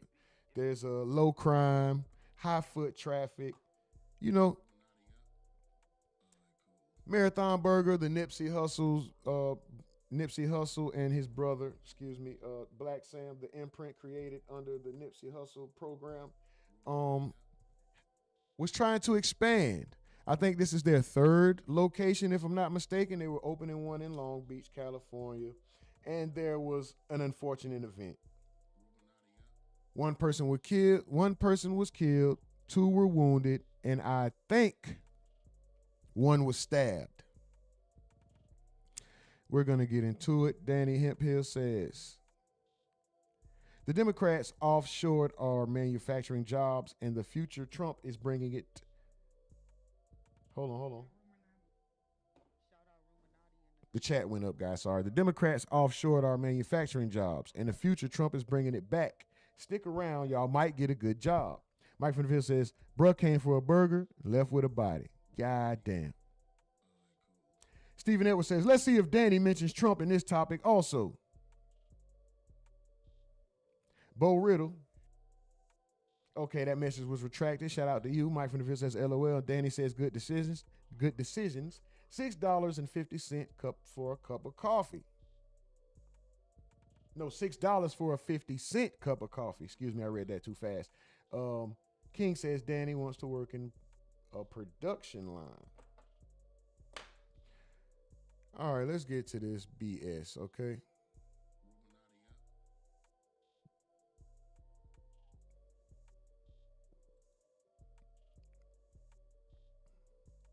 Developing news in Long Beach, where one person is dead and 2 others are injured after gunfire disrupts the grand opening of a restaurant founded by the family of late rapper Nipsey Hussle. Now, the opening ceremony was attended by the Long Beach mayor, Rex Richardson. Rapper Snoop Dogg was there. And tonight, law enforcement remains on the scene there as a search for a suspect. KTLA's Rachel Benetoff is live in Long Beach with the latest developments tonight. Hi, Rachel. Hi, Karine. Hi, Rick. Yes, the circumstances surrounding the shooting, a motive or information about a suspect or suspects isn't known right now. What we can see is this large police presence in the heart of downtown Long Beach at Pine and Broadway. We're right near the convention center. A lot of people out and about tonight. And as you mentioned, this was supposed to be a day of celebration, the opening of a brand new restaurant, and instead it ended in gunfire.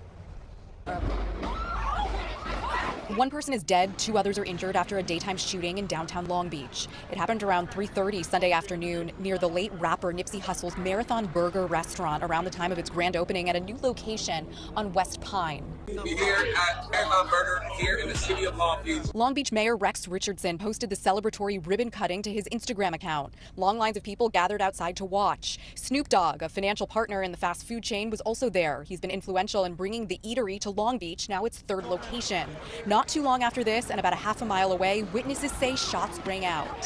Shots are being fired right now. More people are running. About 10, 15 seconds later. The whole wave of people that ran down there ran all the way back. It was literally chaos for like 10, 15 seconds. I ducked behind one of the little boards that you take photos on right there. 3 people in total were taken to the hospital. That's where 1 person died. 2 others are apparently in stable condition. A spokesperson for Marathon Burger says the shooting wasn't connected to the event and the opening proceeded safely and without issue. Hold on, bro. Who is this nigga trying to look like Nipsey Hussle at the Marathon Burger, bro? Get the fuck out of here. This Nipsey Hussle lookalike.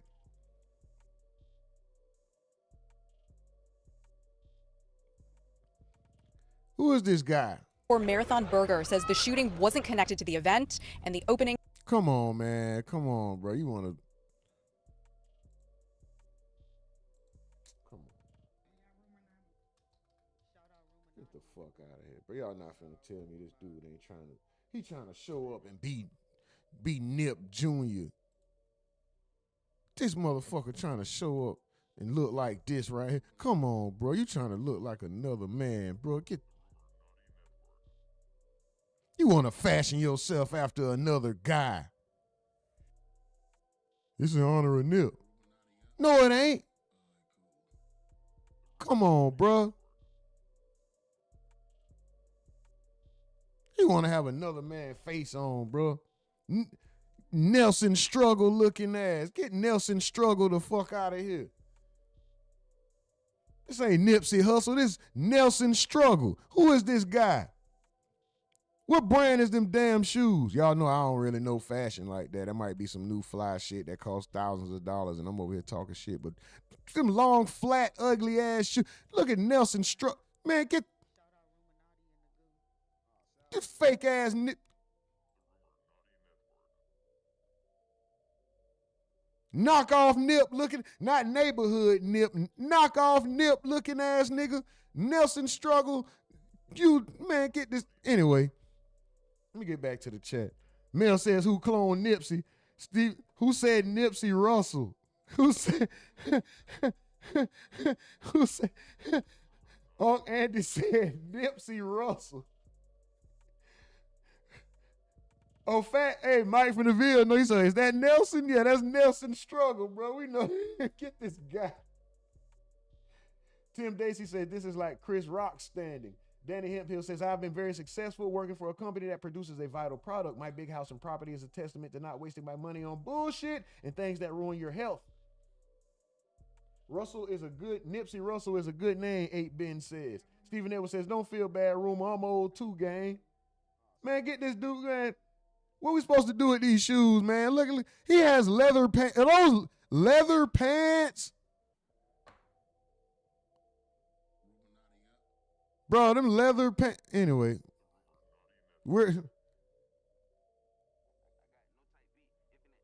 I wonder if he's related to them, because that looks like, what's Nipsey little fat homie name? Is it Cobby?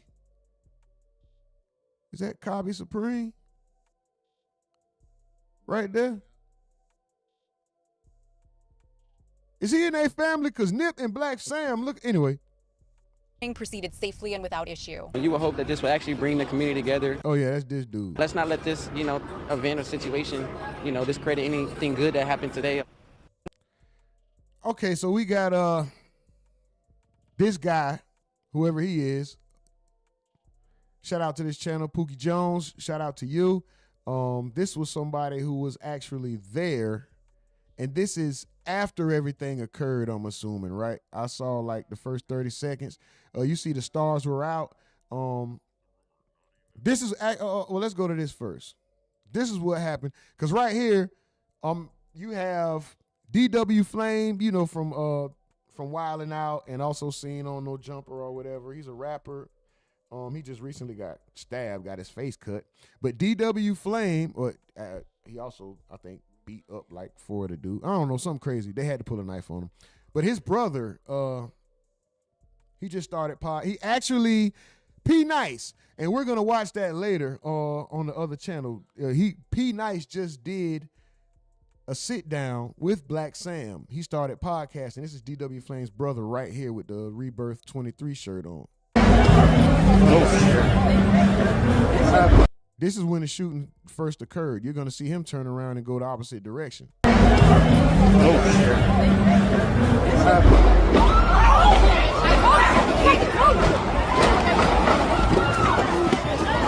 Shots are being fired right now. Shots are being fired. What knife at, bro?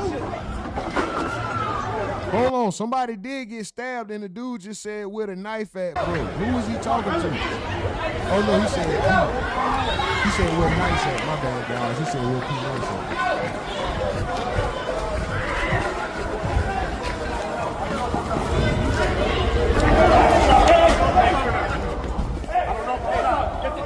I don't know if I'm shot.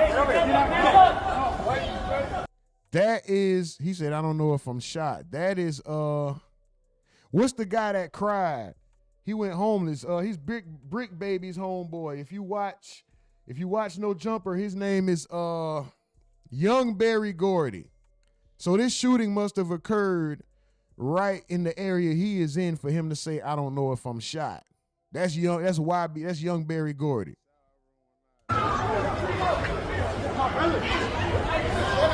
He was a No Jumper host. He went through something. I don't know. I seen him one day crying about being homeless, and people was telling him, man, just get a job. He was like, I can't get a regular job. I'm a star. And niggas like, you not a star?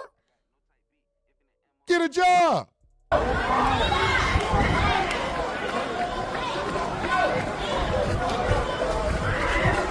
I slow this down? You're not a star. Get a job. This guy picking up a phone. You see a guy laid right here. I don't know if he's hit or if he is. It can't be a suspect because they said they were looking to arrest him. Is he laying on top of somebody or holding? You see, what's that right there? Is that blood on the ground? Why would they be? And this Barry Gordy go on. I don't know if I'm shot.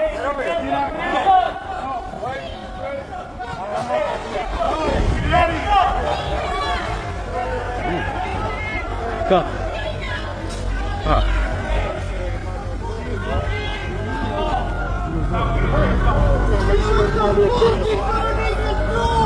AKA that fire. Oops.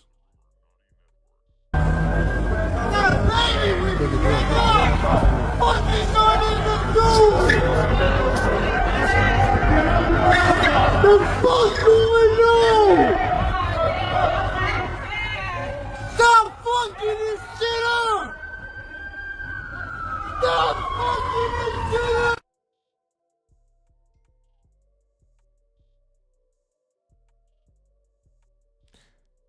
He's very passionate, which is to be understood. He has his child out there. It's a opening. It's the grand opening of how I shot this man out last time and they never respond. My bad, big homie. Pause. I ain't mean to. I just sent the wrong reply. My bad, big homie, but I appreciate you. That was for the last week. And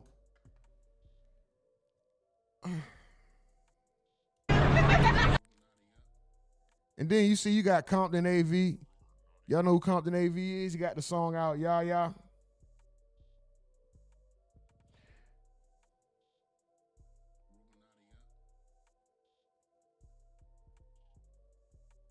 Stephen Edwards says, we can never have nothing nice as a people. Roast Crackling said, roasted cracklings? I never thought of that. Roast Crackling says, behave yourself. That's all we ask. That's all anybody ever asks. Just behave yourself. Don't go around acting like a fucking piece of shit everywhere you go. Red Horseman says, bunch of heathens. I wouldn't say bunch because everybody wasn't a part of the problem. So I wouldn't say bunch of heathens, Red Horseman. I would say somebody was a heathen and a degenerate out there. Bunch, no. Big Homie Slim said Snoop went crazy on that song. Oh yeah, Yah remix. Thick little bitch and she got some good Yah, but niggas ain't getting no Yah. And that Yah song hard, but Compton AV hard. Stephen Edwards says, saddens me that I was once a part of that lifestyle, but it makes me proud to where I am now. Yeah, I'm glad you woke up, brother. Deborah Temple says Slim Jones, 100% can't have nothing. Big Homie says Snoop went crazy on that song. False Avatar says, holy no jumper. Haven't heard of those tards in a while. Big Homie says Barry Gordy, bro, is always getting shot. Stephen Edwards says, Mills, you ain't having it. Holy shit, like Klein High out of there. Holy shit, it's like Clone High. Out there, rumor, right. False Avatar says, Mike from the Ville says, Stephen Edwards, my bad. Danny says, y'all are sus, no cap. Sorry, Mikey, I had to, Stephen Edwards says. Bro, he said neighborhood knockoff. Life is hard. It's harder when you're stupid. John Wayne, Danny Hip Hill says. That's a fact. False Avatar says, you say he fake, I go lay in snow. Nipsey Russell is a good name. 8Ben says, that's funny. Stephen Evans says, also where I never want my son to be like. Facts. Bo Riddle says, I bet P. Diddy is behind this. No, but I bet right now P. Diddy is behind somebody. This is crazy work right here. As soon as I pull up to the grand opening, trying to find somewhere to park, I see a group of people walking at a fast pace coming towards the cars. I'm about to start filming. I'm like, damn, it must be somebody famous. I'm thinking it may be Snoop, somebody, you know what I'm saying? That's crazy. And next thing you know, I see Black Sam. I see the nigga, a couple other niggas and shit, but I do see Black Sam in this crowd. And in that crowd, I see motherfuckers start to chunk him. I see him look like a nigga get jumped. I don't know. I know a nigga start fighting and shit. Within about 2 or 3 seconds after these niggas get to scuffing and squabbling. 3 more likes to get us to 25, guys. 3 more likes to get us to 25. Run them up, please. Mel said, Stephen Edwards, I'm still deep in the struggle. I ain't woke up yet, cuz. All hell broke out, nigga. Gunshots everywhere. It sounded like at least 10 gunshots. 10, might be 10 or more, I don't know. A whole lot of gunshots. But I'm right next to this shit. So I'm trying to drive and duck at the same time. Shit right next to me, bro. And so I'm like, damn. As soon as we pull up, this would happen right here. But this is the aftermath of this is after the goddamn shooting. You see everybody still. Hold on, man. Some people shouldn't. Never mind. Here, still in line, act like it doesn't. Everybody don't need a burger. Happen, but right here in the corner, right around the corner, right here in this alley, not even in that. My fat ass don't need to be in that line either. I don't need to be out there. Now you might need a burger, sweetheart. You might need a double. You get a double, and a side of fries. You get a single. I get a single. You get a double. And some fries. And a shake. And one to take home. Alley right here on Broadway. 3 motherfuckers get shot.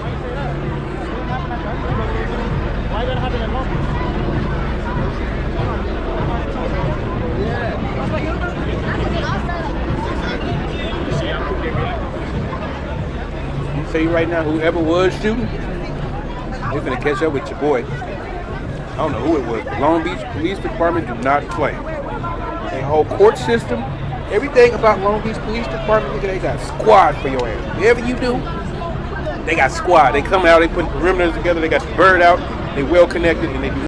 Long Beach, Tasha, I know in the hell.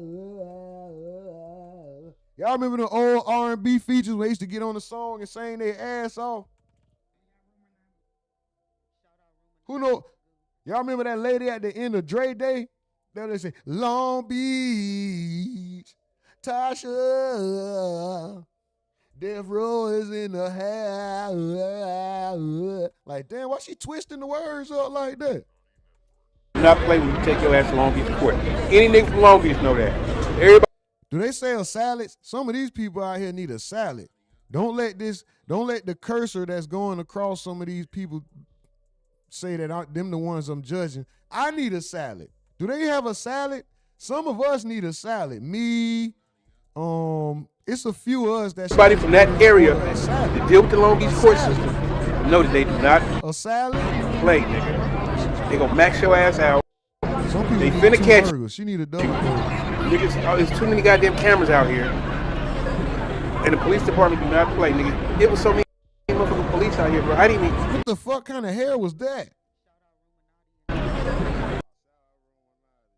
I thought that was my cousin. I got a cousin that looked like that. And the police department. That was my. No, he ain't. They do not play, nigga. It was so many motherfuckers. Look at this shit. Shout out to everybody with their free forming dreads and whatever. I'm not passing judgment. I'm just saying it looks. Police out here, bro. I didn't even. Different. I thought I was filming, but my shit wasn't on record. The police presence was off the chain. All what you see going on right now, they ain't. Burgers, fries, wings, milkshakes. Where's salads? Even sweating that shit. They don't even know what happened probably right here. But if you go right down here to Broadway, police everywhere. They got that motherfucker taped off. Whoever was busting, it sounded like it was more than one person. And that shit was right by where I was driving at. So the nigga was ducking and trying to drive at the same time. You know what I'm saying? Get a mirror. But what y'all seeing right now is these motherfuckers out there, they don't even know what happened. If you go right here to Broadway and make a left, nigga, police everywhere.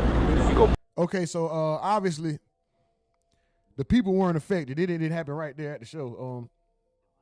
Deborah Temple says, you funny. So Saul says, what's going on here? What's happening? I just got here. Deborah says, Long Beach, California. Long Beach, Tasha. Yeah. Deborah says, I'm from Long Beach. Glad I don't go. Oh, shout out to you. Stephen Edwards says, on rolling 20s, Mels, glad I didn't go. Glory be to God, Deborah says. Stephen Edwards says, see, you done got me started again, Mels. I can't with you. Hey, man, don't start chunking up the C's, bro. Young Saul said, where is this? That's in the LBC. If you got beef with 213, holla at me, DG. If you got beef, LBC, then holla at me, DOG. Any problem, you can holla at my dog. Holla at my dog. You can holla at my dog. Whoa. Any problem, you can holla at my dog. Y'all don't know nothing about that. False Avatar says the only R&B song I remember was New York before Ja Rule ruined it. Hold on. That wasn't R&B. Oh, rap. I got 100 guns, 100 clips. Mel says, you don't know how to sing in real life and my fake other life. I'm a full-blown singer. I can sing Whitney Houston. Oh, hell no. Oh, shit. So she don't know how to sing in real life, but in her fake other life, Lord Help a Lord. False Avatar says, here's a song recommendation for you. The Pot by Tool. I fuck with Tool. Stephen Edwards says, False Avatar, you know him. Oh, he said, I know about Tool, fam. Schism, Sober, The Pot, Lateralist. Young Saul says it's a marathon opening in the LBC. False Avatar said he saw him live. Oh, you saw Tool live. Shout out to you. Yeah, man, they just yesterday, grand opening. Yeah, P Nights, DW Flame's brother, just did a sit down with Nipsey Hussle's brother, Black Sam, and they talked about it. Later on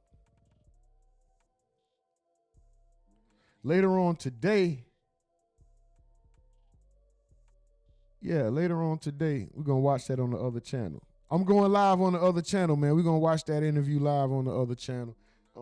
Just to kick it over there, you know? Just to kick it over there. Back down here the other way, everywhere. All shit off the chain, bro.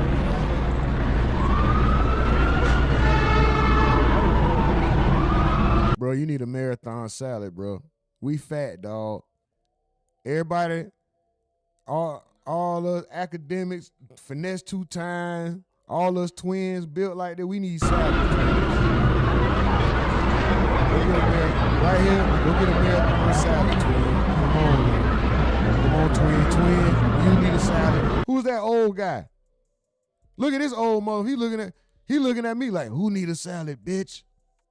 Fat nigga right here, you need a salad, motherfucker. You old, you can do what you want. But don't look at me like that, Pop. Nigga hitching your shit. Who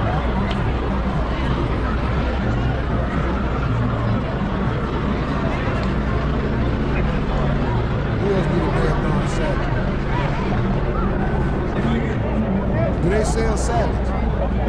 Are you fat fucks? I hope all y'all had to park and walk real far to go get that double smash burger y'all about to eat, man. Y'all fat. It's okay to be fat. I'm fat. I'm just saying our fat ass need to walk if we're going to be indulging in this ever so fattening food that's going to help us to stay fat. At least walk it off. Burn some calories in the process of indulging in your fat activity, your fat-tivities, okay?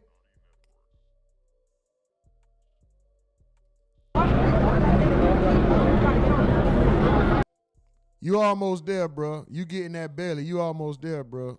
You keep riding that scooter, you going to be with me and the other nigga getting a marathon salad now. All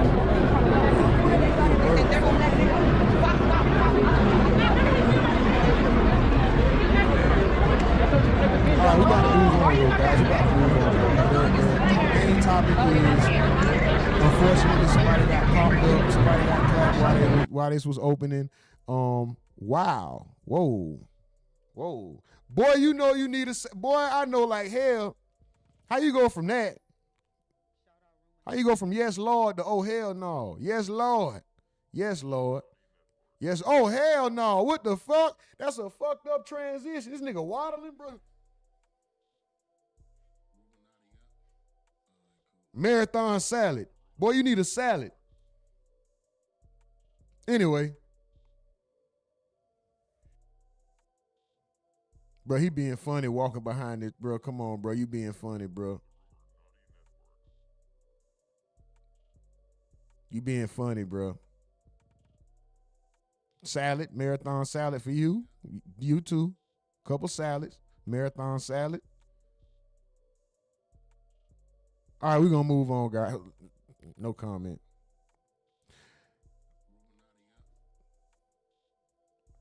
Stephen Edwards says, I'm about to cook breakfast right now. Damn. Shout out to you for seeing them live. I would have loved to see Perfect Circle. False Avatar says, that slim dude don't get me started on how crazy Danny was on them drums. Big Homie says, didn't I tell y'all Ja Rule was going to try and get that T.I. feature? He posted a song with a Southern beat looking for a feature. Yeah, I saw that. Bro. Get him out of here. Mel said, that's on my 6-0's name. Block. Grape Street 20s, Z's, and 80s. What the hell? It's too much gangster shit going on in here. I don't know nothing. I'm not in the game, guys. So if I'm uninformed, I'm saying it wrong, excuse me. Big homie says he walked like Rolly from Baddies. That's funny. False Avatar says, I fuck with Perfect Circle. By the way, you should give Chevelle, Lucid Planet, Sown, and Comb a listen. They pretty neat too.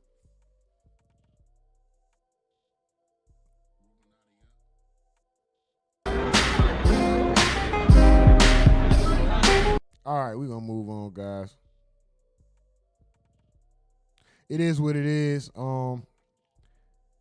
The continuation of the festivities kind of show me where we are at. And when I say as a people, I'm not speaking of color. I mean people, period.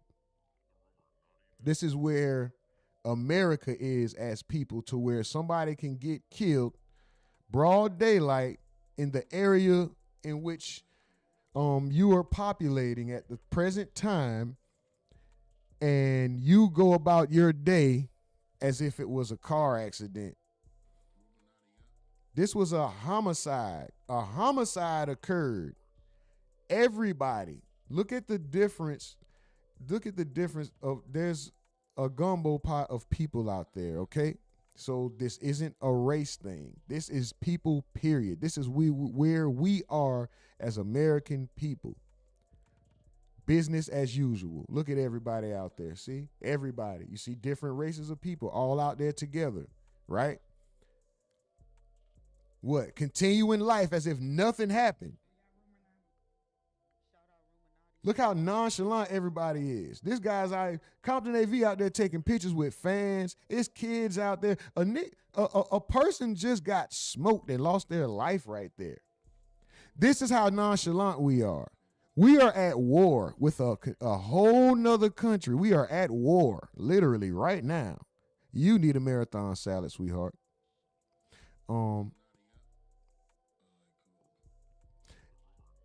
Why I do have a cock on his shoulder? Pause if necessary. We're at war. People get killed. We keep posting. We keep taking pictures. We keep eating. We move on. Yeah, I'm showing these particular people right here, but look in the crowd. Look what's behind them. You see, it's all different people behind them. There's different races of people out here together, okay? We just showed, so look right there, see? Different boom, let me just pause this right here. Different races of people interacting together, and a murder just occurred. This is where America is at right now. That's all I'm saying. This is where we at. As a whole, I say as a whole, this right here, you got like 3 different races of people right here. You got the black people. I'm thinking that's a Mexican girl. If not, there's Mexicans all in this picture. Then you got the Caucasians right here. Okay, the makeup of America. This is the fabric of America, the people of America right here, continuing on with a body dead, somebody turning cold right over there next to them. We want to eat a burger and slap 5 and shoot jump shots. We're at war right now. That's how comfortable we are in America, bro. That's all I'm saying. This right here is a testament to the story we covered previously when I spoke about the problem not being at our back door. Even though we're at war, the problem ain't at our back door. Until it affects us, we don't give a fuck. Until it hit home, America don't care. Americans don't care about shit until it hit home, bro. 4 more likes to get us to 30, guys. 4 more likes to get us to 30. Run the likes up, please. Tony Love says, yes, the internet did. Oh, wow, it's sad. Shout out to Tony Love. Yellow D says, the internet ruined society. False Avatar says, EXO, now that's what's up. Persons Mel says, hey, y'all, just keep on cooking them burgers and keep having a good time. Deborah Temple says, wow. False Avatar says, are you ready? Stephen Edwards says, I like Chevelle. Never heard of the other ones unless you mean corn. False says Americans are built differently. We're lucky to live in a democracy. Yellow D says that Tony Love, I hate it. I'm a 80s baby. Facts. The internet has ruined social awareness. It's made a generation emotionless, conscienceless. They're robotic. Deaf to them. Do you remember back in the days when hearing like one person died and it seemed like the world stopped, like everybody was sad? There was no footage of the death. Now that's another thing. These kids come up seeing footage of death repeatedly. And it's people that they may not necessarily know them, but they feel some type of connection to them because it's the death of people who they've been following on social media, whether it be a rapper, a streamer, actor, entertainer, or something. So when these people die naturally or they get their life taken and it's on camera, they're young, this is two things. It's some of the source of the sadness where these kids are so emo because they're introduced to this type of stuff young, and it's also the source of some of these kids being so callous and so emotionless because they're introduced to that same thing young. It's two sides of the coin. It could soften you and make you very emotional and depressed and all that other stuff, or to make you emotionless. Of course, you can also be unaffected. That's the third, but I'm talking about the two sides. You could be overly emotional or completely emotionless and lose touch and like, oh, nothing means, I done seen enough young, even though you don't know these people. But we didn't have the personal connection to our quote unquote stars that they have today. Like we didn't, even though he wasn't around long, a guy like King Von, you would have to wait so long back in the days to become a fan of somebody because music, all you had was the music. Publications, like they'll get an interview via magazine, and then you have to go to a talk show and you have to go to one of these shows to get an interview. You don't just turn the camera on. There was no IG, no Instagram, no this person just turning on their phone, picking up their phone and giving you their every thought about what's going on throughout the day for you to feel so connected to them. You didn't have anything at that point. You almost didn't have anything except the art. You know, that's why it was so important to read the thanks or the excerpts inside the CD books and the tape covers and all of that. That's why it was so important to read that. And it was a thing to get these magazines, and so did an interview in whatever mag, just name one. And it was such an important thing. Now, none of that shit matters because of access. We got so much access, and in that access becomes attachment or detachment. That's why I'm saying these kids are so messed up, because they become attached to these people, then they have to detach to them. We didn't have that chance. We were only a fan of the music. Tupac was one of the first ones, and that built over time. Look how much time we had with Tupac for him to have this lasting effect on people's lives to still be brought up today. Bloodhound Little Jeff, don't take this the wrong way when I say shouldn't, right? But what has a person like Bloodhound Little Jeff done to have a legacy living on? Like, what has he done artistically? It wasn't that. It was the story. It was the lives. It was all the extreme shit that we were exposed to in such a small time. Not we, the young kids who love him and try to be like him. And he was trying to be like somebody else that he saw got killed. He was trying to be Vaughn. And it's just a repeat. Anyway, I'm going on a whole nother. Anyway, False Avatar says we're being desensitized to some wild shit rumor. Humans are kind of fucked up as a species. Facts. Big Homie says Jet Beauty of the Week. Boy, I remember them. I remember the Jet Beauty of the Week, and they were all beautiful. Yes, sir, Big Homie. I went straight to that page. Yes, sir. You not lying.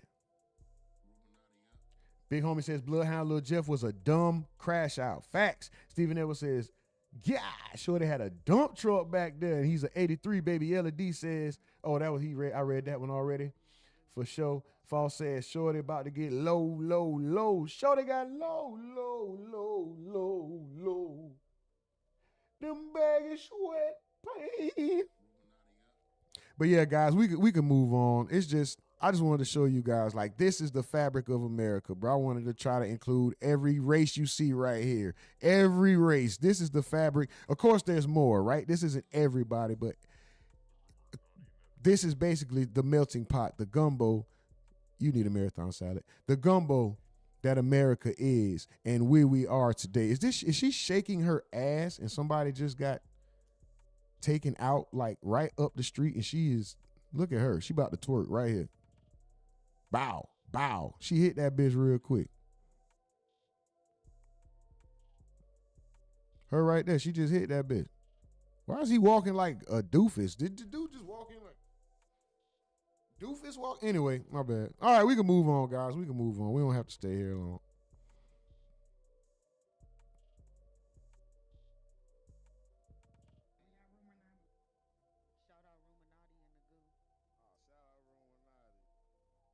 Are they talking? Hold on. No, just music. All right, we can move on, guys. All right. On to the next. On to the next one. On to the next one. Freeze. Somebody bring me back some money, please.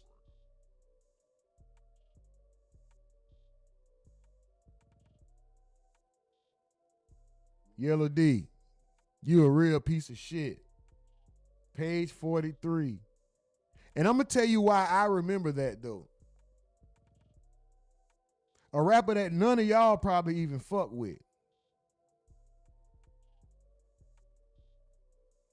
Didn't I take the green by an automobile machine for that thing on page 43 in Jet Magazine? I bet y'all don't know who said that.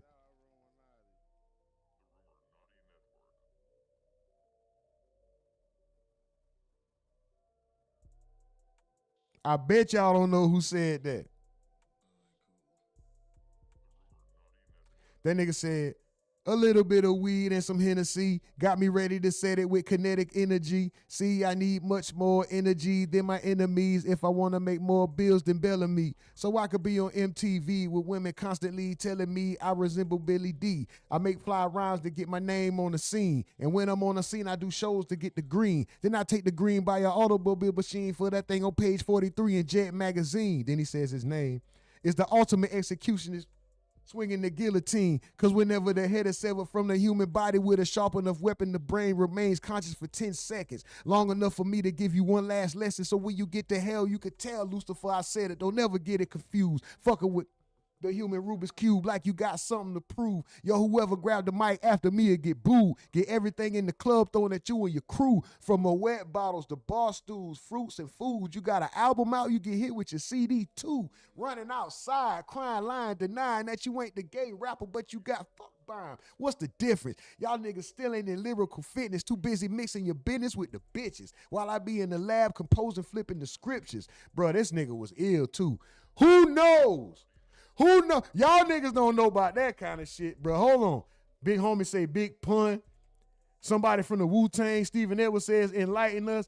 Yellow D, that boy Yellow, hold on, Yellow D. That nigga know. He know. Yellow D know. Hold on. That boy know. Let's go.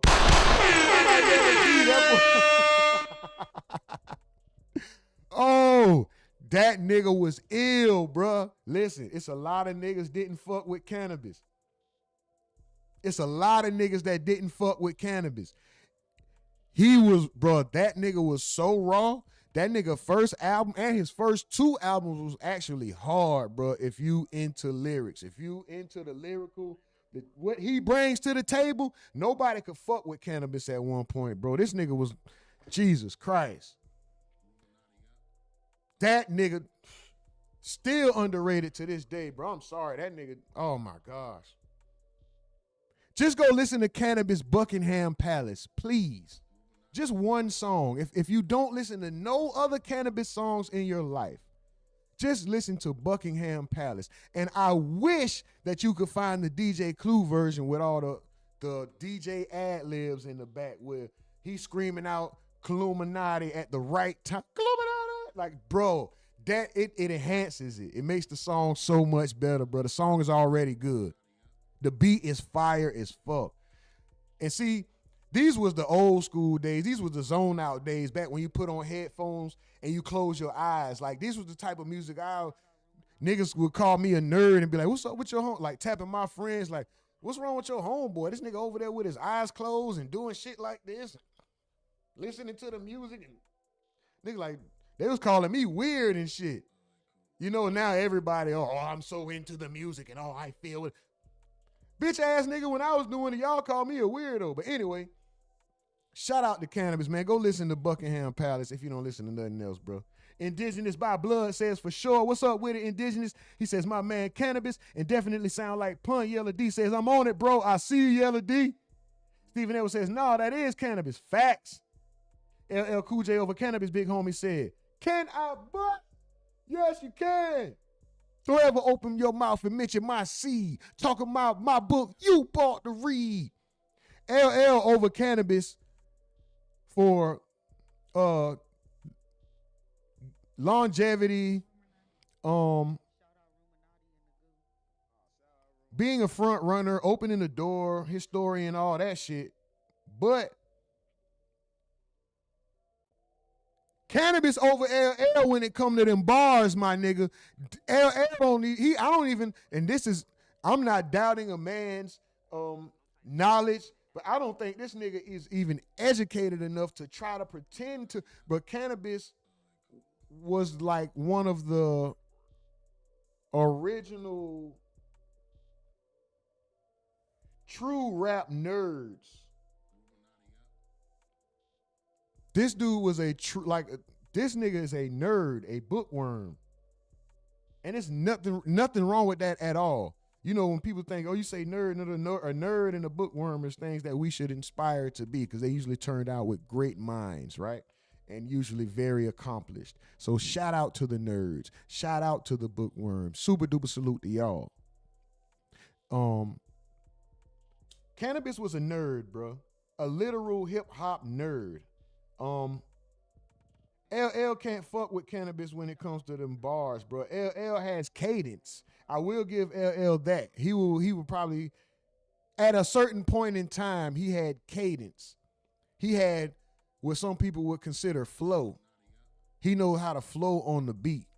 And he says some slick shit too, but that nigga's not fucking with Cannabis when it comes to them bars, them technical. I'm talking about when it comes to the technicals. I don't know who can do it. You gotta go get the most famous would be Eminem. One of the least famous would be somebody like Pharoah Monch, Razzcast. You gotta start going to get niggas like Locksmith, Sci-Hi, Oswin Benjamin, you know, like you gotta start going into a certain bag. It's levels to this lyricism shit. You gotta go get Yasin Bey.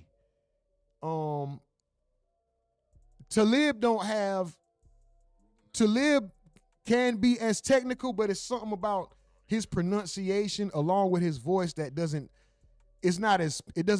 sound, I don't know. It doesn't have, it's something that is lacking to me. That's just me personally.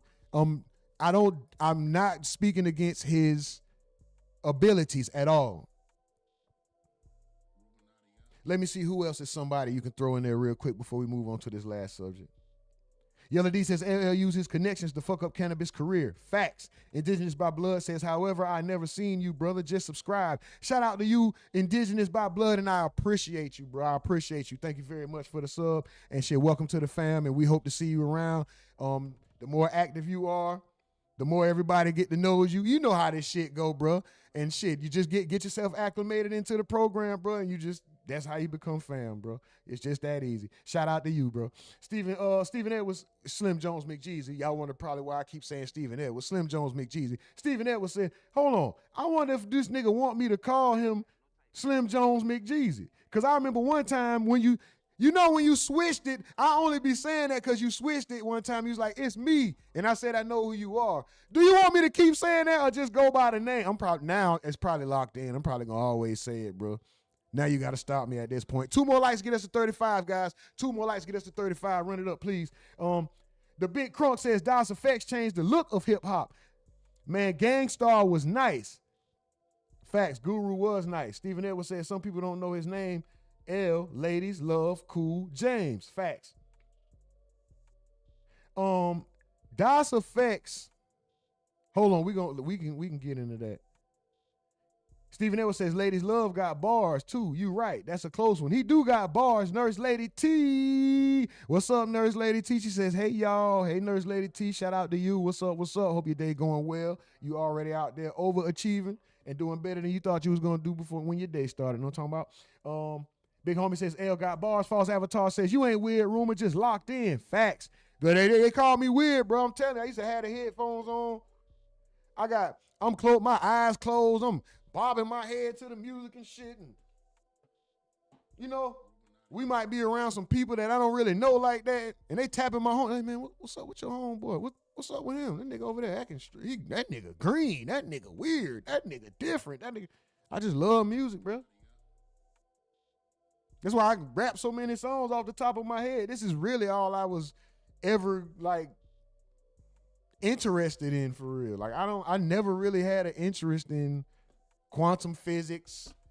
I never wanted to be a lawyer or a firefighter or like none of that shit ever came to my head. I always wanted to have something to do with this right here, what we're doing now. It was always something similar to this. Whether it just be giving my opinion, whether at one point they had publications, so you know a magazine was thought of, and you know it always came back down to this. No matter what I ever did in life, I always somehow ended up coming back to this type of stuff. You know what I mean? So anyway, fuck all that history lesson shit. Yellow D says, why Clef produced that joint? Facts. The Can I Bust? Yes, you can. Oh, that album was hard though.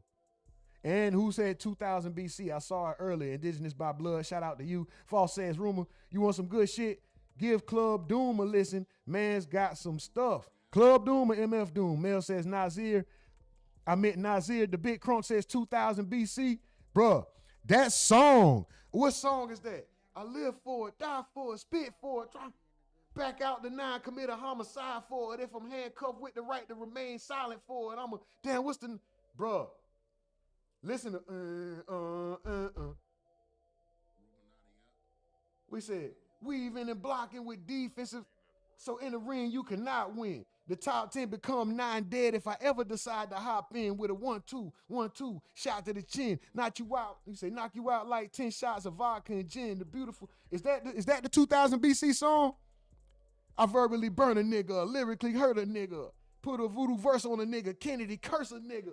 That nigga was, Cannabis was hard as fuck, dog. Oh my God, bro. This nigga got me going, bro. Oh my, bro, I'm about to go listen to Cannabis, dog. That nigga was so fucking raw. When I get off stream, bro, I promise you, I'm going to listen to some Cannabis, bro. And I might indulge in some Cannabis in other ways too. No homo if necessary. I'm sure y'all know what I'm talking about. Not these though, because these are pre-rolled cigarettes, right? We can't smoke weed on YouTube, at least I was told. So these right here are cigarettes. This is not cannabis. This is nicotine. I just like rolling it. I fell in love with the process. Right? Right. We're gonna go with that, right? The Big Crunk says, man, that song made me a Cannabis fan. Facts, bro. Come on, bro. That nigga was, bro, the nigga was ill. Cannabis is one of the rawest, hands down. Even on his second album, bro, he got a song. Cannabis is if you ever seen an interview of Cannabis, he's very uptight. Like, I don't think he knows how to smile. But he tried to have some fun. Like, check out the song Fuck You that he dedicated to it's basically to Wyclef. The whole second album, he's basically dissing Wyclef. Like, he's killing Wyclef that whole second album for real. Listen to Fuck You. It's got an odd beat. Yes, it's an odd beat, but it works. I promise you, dog, it works. False says, Rumor used to do the same. I used to do the same thing when I got into Iron Maiden. Friends looked at me like I was an alien. Bro, when you locked in, and you giving that music your full attention, and I can't even explain the feeling. I don't know if it's overwhelming, if it's just excitement, if it's just it's all of that. It's appreciation for the art. It's being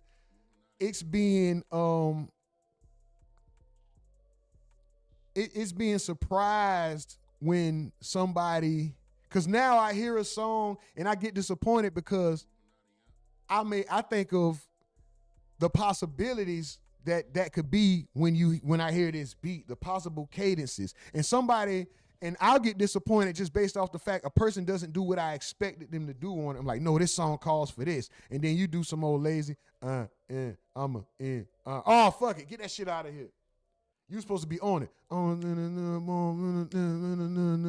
supposed to be on it. Then I don't know, bro.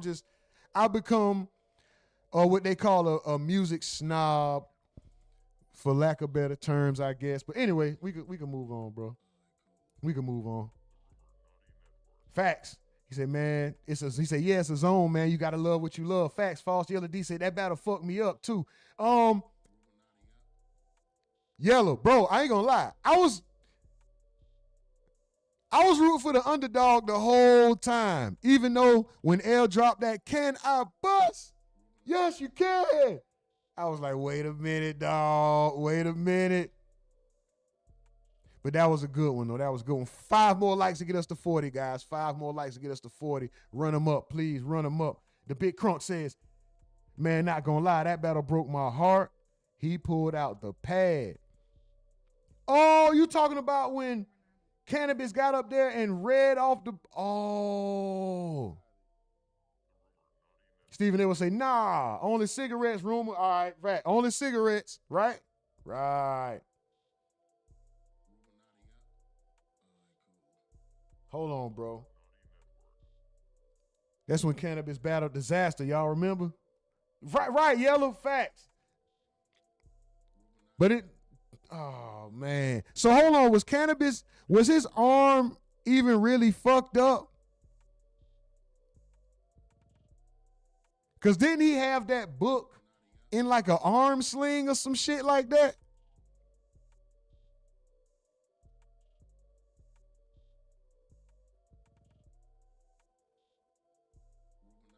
That boy there know something. Stephen Edwards, boy, you know something. Cheese eggs cooked in bacon grease with cheese grits and toast. Yes, Lord. That boy there know something. That boy there know something.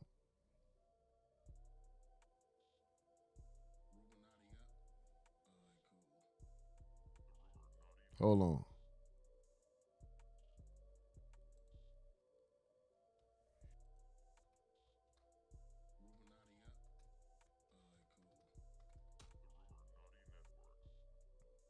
I can't play this, of course, but this is the battle he's speaking on.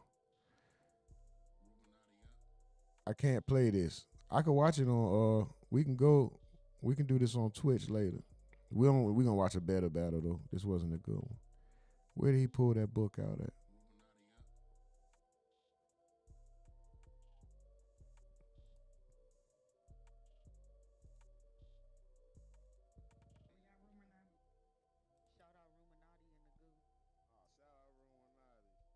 See, he got that arm sling on.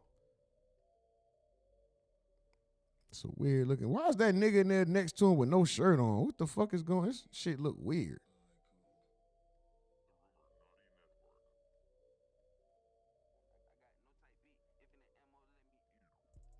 Where did he pull the notebook out at? Hold on. Where did he pull the notebook out at?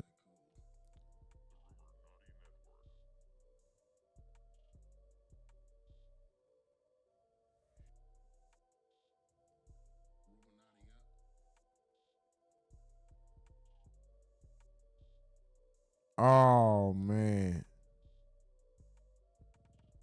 Tom Cruise mom shoes. Oh, my God, bro.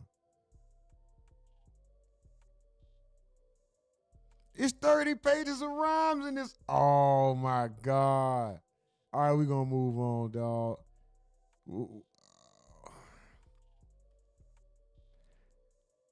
It was hard to watch, bro. And I'm a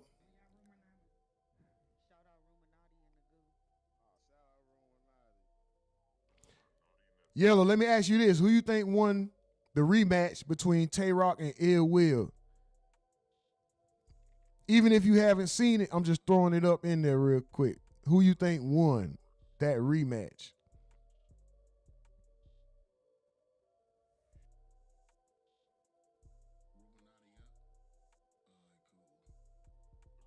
Big Homie says that Jim Carrey video that's circulating around is not him. It turned out to be an artist named Alexis Stone. That's crazy.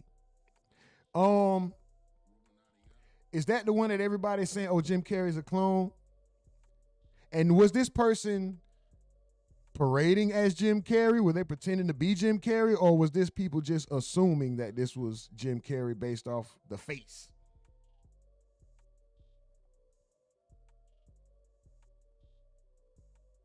Fall says, I never understood the whole glasses indoors thing. It's cool. Some people just don't pull it off and look stupid. Mel says, what Stephen Edwards, is going to be constipated to the max. Mills. Yellow D says, I don't really fuck with the battle rap scene. It's kind of corny. Yeah, it's gotten there. I ain't gonna lie. I was deeply entrenched in the battle rap, everything battle rap, bro. From like 2012 to maybe 18 or 19. It started, of course, before then it started getting weird and corny and shit was going on, but they pushed us away, bro. Big Homie says, yeah, it's the Jim Carrey clone video, and yes, he was parading to be Jim Carrey. What the fuck? Why would he do that? The Big Crunk says, Cannabis said he was on painkillers for that battle. Yellow D says it was hard to watch. Damn sure was. Big Homie, yeah. He says, yeah, okay. He says, Rock, of course. You think Rock won? I hope so. I ain't gonna lie. I'm about to try to find the battle later. Hey, y'all join the Discord, man. Y'all might be missing out on like battles. We watch UFC events, boxing events. Join the Discord, I'm telling you, man. Join the Discord. Because I might find that battle online, I think. I don't know. I gotta see. I have a little source. I might find that battle. We might be watching that battle later on today. Unless I gotta go live on the other channel tonight. Hold on. Mel says, I says Ill Will won. Ill? It's Ill Will. She must have, that talk to text is going crazy. False Avatar says, Yellow, you want the opposite? He said, Yellow, you want the opposite of corny? Check out Guar. Is that War or Guar with a G? Now that's a good band with some funny as hell interviews. For sure, for sure. All right, guys, we're going to get into this last topic before we get up out of here, guys. 5 more likes to get us to 40. 5 more likes to get us to 40. Stephen Edwards says Tay Rock is goated. I always say that. I always defend Tay Rock when everybody goes against Tay Rock. I always defend Tay Rock, bro. Because these guys, I'm not looking at the out of battle activities. I'm not looking at him almost fighting. I'm not looking at him holding the door during the Briz fight and none of that shit. I'm not looking at any of that. We're talking about skill level and what I hear. We're talking about what sounds good sonically. We're talking about who has the cadence, who has the consistency, setting up the bars, the shit like that. Nigga, Tay Rock is one of the greatest of all time. Plain and simple. It doesn't matter if you think he's soft, if you think he's a coward, if you believe the allegations about him and the transsexual Fred, all that other shit. All that besides the point when we're talking about the actual skill level. That's all I use when I'm judging these guys. Now, when we start talking about believability and all this other shit, then there's a problem, right? That's when it becomes a problem. Or it gets there becomes a gray area. Mike from the field says, Mel's no suggestions. I see your suggestions, X said and Rumor. Oh, I'll extend them to tonight. Oh, facts, guys. We got movie night. Movie night is tomorrow. Give your suggestions. No. Is it? Hold on. When the fuck is movie night, bro?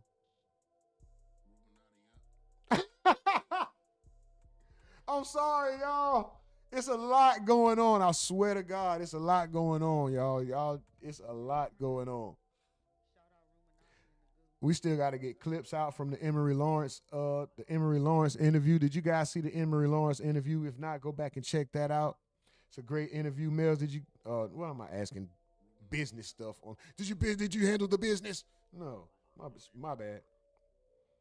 Hold on, Stephen Edwards says, okay, movie night is Wednesday, guys. Join the Discord. Go to the homepage of this YouTube channel. Right above the subscribe button, you'll see the links. The Discord link is right there. Join the Discord. Go ahead and be a part of the fam. We have movie nights. Sometimes we have live DJs. We have debates just about every day. All kind of stuff. There's different sections in there to post in. It's going to get more interactive as the time goes on. It's a growing community. Come and join. Be part of the community. Join movie night.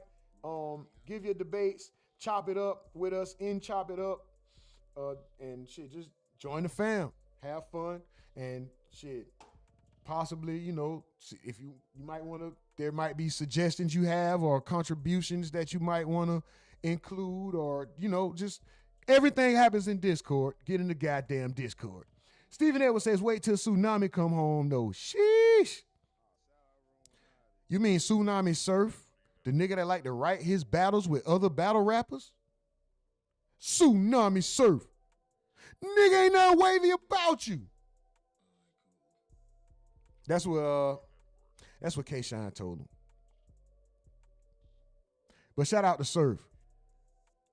Surf is one of my favorite, even though battle rap isn't considered pop culture, I'm just using this for rap. Surf is one of my favorite mainstream pop culture battle rappers. Surf is the Drake of battle rap. There's a lot behind him. It may be ghostwriting. It may be writing your battles together. It may be not writing at all and forfeiting your third, but just using your star power to say that's enough. Smack. It's a lot with Surf, bro.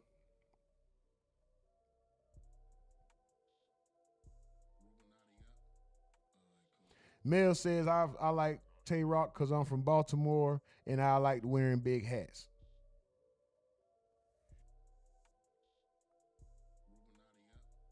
I'm not from Baltimore. I lived in Baltimore. I got family and friends in Baltimore, and I visit there pretty frequently. And I guess you could say I wear big hats. But that don't have nothing to do with my appreciation for Tay Rock's art.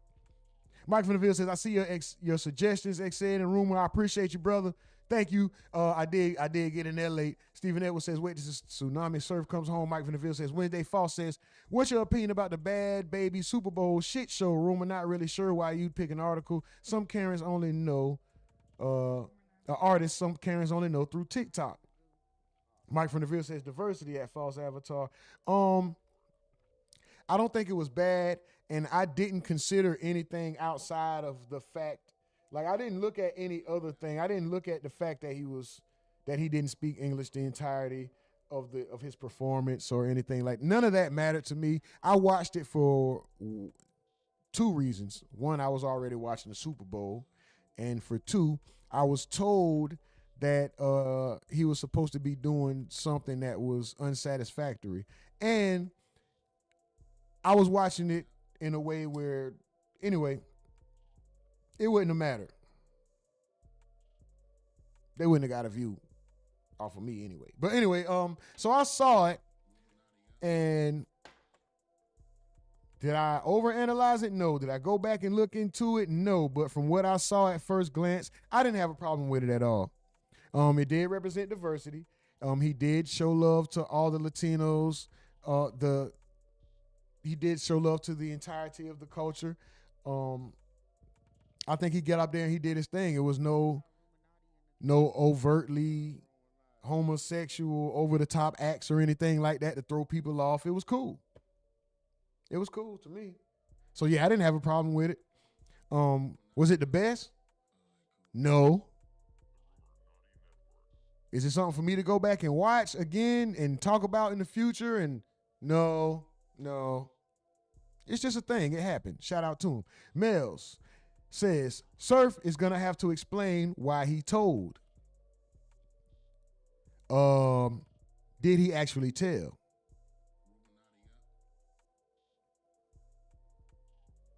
False says, absolutely. They fake and should go lay in snow like Andy Ditch. Mel says, I like Surf for the same reasons you do, I think. What, the showmanship? Surf, when it comes to performing the battle bar, Surf has great performance. He has great vocal projection. He has believability. You know? Time says, respect and blessings, family. Have a blessed and productive Monday today. Stay consistent and healthy in life. Facts, brother. We always appreciate the good words. Thank you. And much love to you and super duper salute. But yeah, that's what it is with Surf, though. I don't know if he's going to have to explain why he told. Did he actually tell? That's what we have to figure out. But we're going to go ahead and get into this last subject before we get out of here, guys. Make sure you guys tune in to the RUMORNATI Live tonight. I hope everybody is following the second channel, RUMORNATI Live. We will be going live this evening. Sometime today, this afternoon. It might be in a couple hours. It might be in an hour or two, to be honest. We're going to watch the P Nice and Black Sam interview over there on RUMORNATI Live, guys.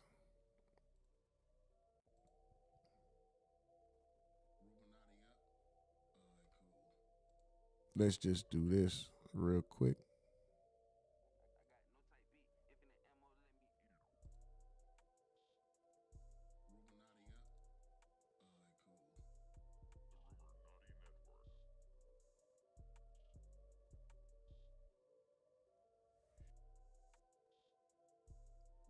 Discord link right here.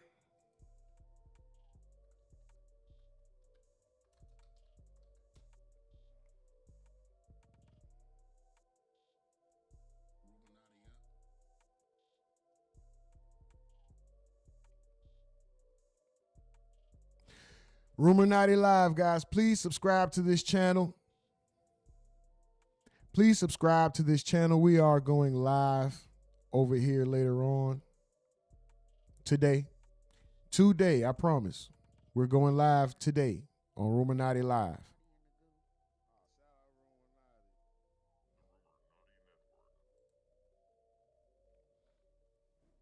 All right. Now let's go ahead and do it. Mel says he took the same plea Gunna did. Exed says nobody knew who he was. That's what made the show suck. And speaking in Spanish. That's crazy. That's crazy to hear that people don't know who he is, and he's such a huge artist, bro. Well, his numbers say that he's such a huge international artist, right? This nigga's numbers is ridiculous.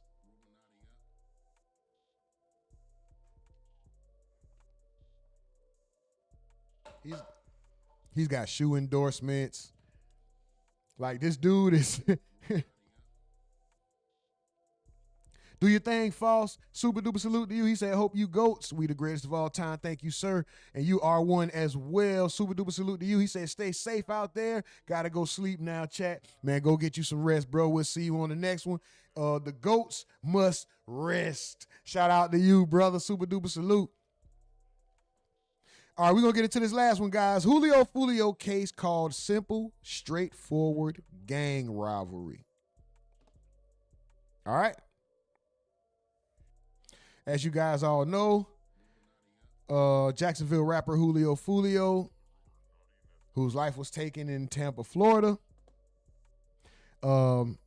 We've been covering this case here, since the inception of it. the best we could over here, right? Everybody has their different styles of reporting. You know, we do sit-ins, we do lock-ins. We'll sit there for the entirety of the trial. This trial is going to be starting soon here, I think sometime in April. And these guys all want their case severed from each other. They want to be tried separately. They want their cases severed. Anyway, that's where we're at now. But right now, we're going to get into the state. And their side, they're saying this is a simple, straightforward gang rivalry. Let's go. Southern 2nd 804. And that was a Florida Supreme Court opinion, and they stated as follows. The object of the rule is not to provide defendants with an absolute right upon request to separate trials when they blame each other for the crime. Rather, the rule is designed to assure a fair determination of each defendant's guilt or innocence. Rather, the defendants with an absolute right upon request to separate trials when they blame each other for the crime. And they stated as follows. The object of the rule is not to provide defendants with an absolute right upon request to separate trials when they blame each other for the crime. Hold on. Somebody help me. You guys know I ask questions. I don't mind saying I'm not sure on. Is what she's saying is that they're all blaming each other for the crime? Xed says, I guess numbers do lie. Yo, is that what is being said? Are they all blaming each other for the crime? Are they all pointing the finger at each other? Rather, the rule is designed to assure a fair determination of each defendant's guilt or innocence. This fair determination may be achieved when all the relevant evidence regarding the criminal offense is presented in such a manner that the jury can distinguish the evidence related to each defendant's acts, conduct, and statements, and can then apply the law intelligently and without confusion to determine the individual defendant's guilt or innocence. The rule allows the trial court, in its discretion, to grant severance when the jury could be confused or improperly influenced by evidence which applies to only one of several defendants. Okay, so they're saying some of the evidence, they're saying that some of the evidence can be confused, right? Like, so that's why they want their cases severed. Because if you're charging us all together and you say Sean Gathright, you charging him, you're basing your judgment on him. Your judgment on him is made based on the fact that he has evidence in his house from prior shootings of Foolio, along with the current one, the death. He has shell casings from a prior shooting of this same person that's deceased. Nigga, take me off his case, nigga. I ain't got nothing to do with what he did, because you got proof. You got hard evidence. You got hard, damning evidence that shows historically that this nigga wanted that nigga out of there. You don't have that on me. So move my case to the side from that nigga case. Cause bitch, you ain't find no shells in my goddamn gun closet or my gun locker, nigga. I didn't keep no casings from busting a nigga in the foot. He did that. I ain't got shit to do with that. So when y'all judging this nigga off of it, don't judge me off of his evidence, nigga. You feel what I'm saying? Don't judge me off his evidence. The fuck?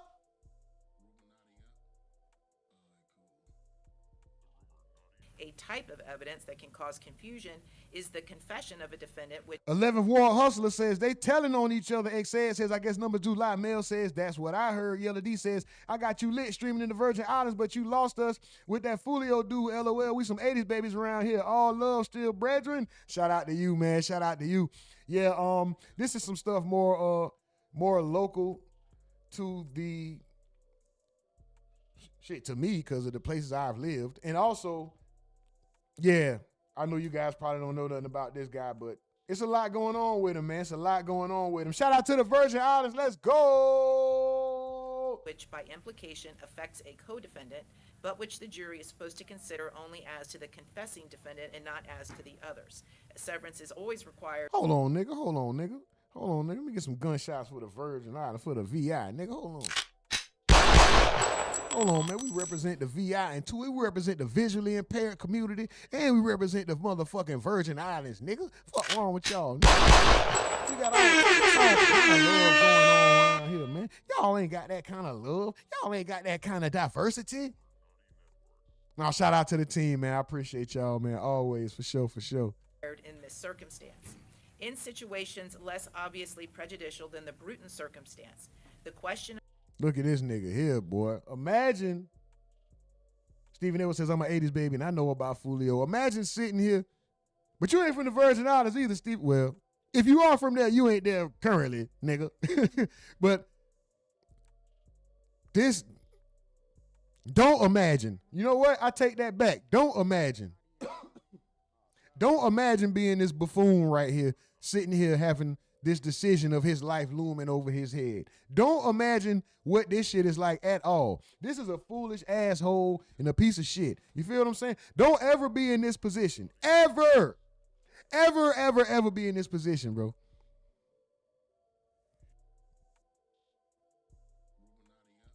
I'm just stuck just looking at him, wondering what his thoughts are. Is that a fake cold stare?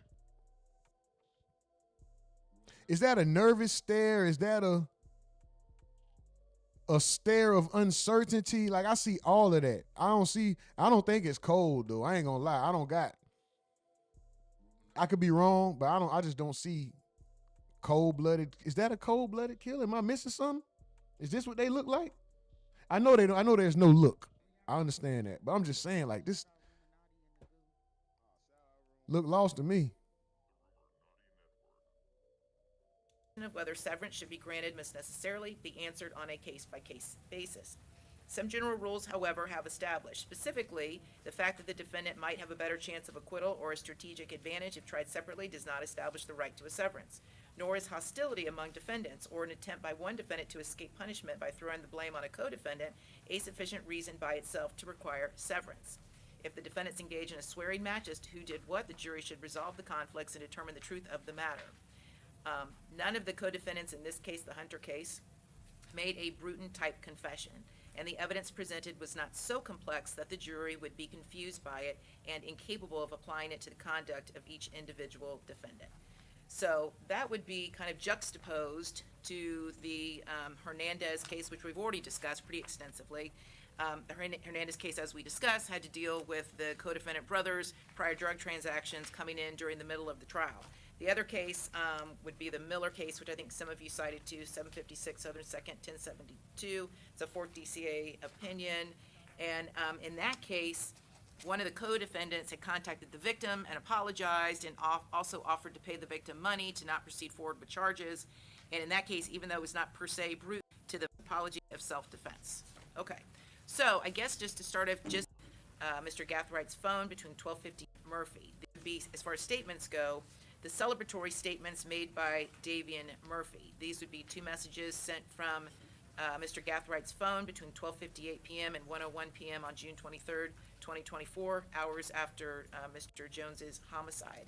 And these, the first message is, I'm coming home, my thirst is quenched, pop a bottle of Don Julio today, Murphy. The second message is, I'm coming home, my thirst is quenched, I love you, Murphy.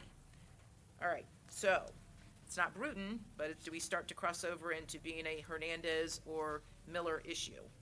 Judge, I do not believe so, Judge. I believe that again, that's direct evidence against Mr. Murphy, and that is also inextricably intertwined evidence and gang evidence, Judge. And I do agree with McCrae that situation's less prejudicial than Bruton is a case-by-case basis, but I still think that the court is on firm ground and not severing these defendants. And when you look at Victorino and you look at Hunter, those were death penalty cases where you had multiple 3 defendants. And when you talk about being complicated, that case, they had 6 murder victims as well as it was, I believe, a 19-count indictment. So there were many more charges in that case. And this is not a RICO type situation where jurors are going to have to be looking at Excel spreadsheets and sifting through that type of complicated evidence. This is a simple and straightforward gang rival case, Judge. And when you're looking at Victorino and Hunter, those are Florida Supreme Court cases. And in those cases, defendants were asking to sever out, and the trial courts denied those motions to sever, and those were both upheld by the Florida Supreme Court. And likewise, in this case, we have not 3, we have 4. There are no brutal issues which would require severance. And when you talk about, and the only reason why we went into the litany of factors, you, Judge, you sat in on the motion for pretrial defense for pretrial detention for Rashad Murphy, and that same litany of facts going into the rival gang, as well as all of the things that the co-defendants, every defendant in this case did, was relevant, because this is a case where it was a group crime. They are charged as principals, and they are going to be held responsible for every action that their co-defendant did, because we can prove and show that they all intended for the crime to be committed, and they all did some act and participated into this crime. So when we talk about overlapping evidence, and Your Honor, you presided over one of the co-defendants that was severed out, this wasn't a case where only the evidence was admitted only as to what Ms. Andrews did. All of the evidence of all of the co-defendants was admitted. So when we talk about the evidence, with all due respect to Mr. Gonzalez, all of that evidence, all of the ballistic evidence, all of that evidence is going to come into evidence against Rashad Murphy, just like it will against Isaiah Chance, Sean Gathright, and Davian Murphy. And why we put in all of that facts into every single response into the pretrial detention motion is because they are charged as principals. So when we go back to the issue of severance, and when we talk about Hunter, the second DCA case, Judge, I think was the best argument for the defense, where Hernandez. What did I say, Fernandez? I think them. Do you guys think them being charged separately helps or hurts them? Stephen Edwards, did Alicia get sentenced yet? No. And actually, what they're doing with Alicia. Hold on, guys.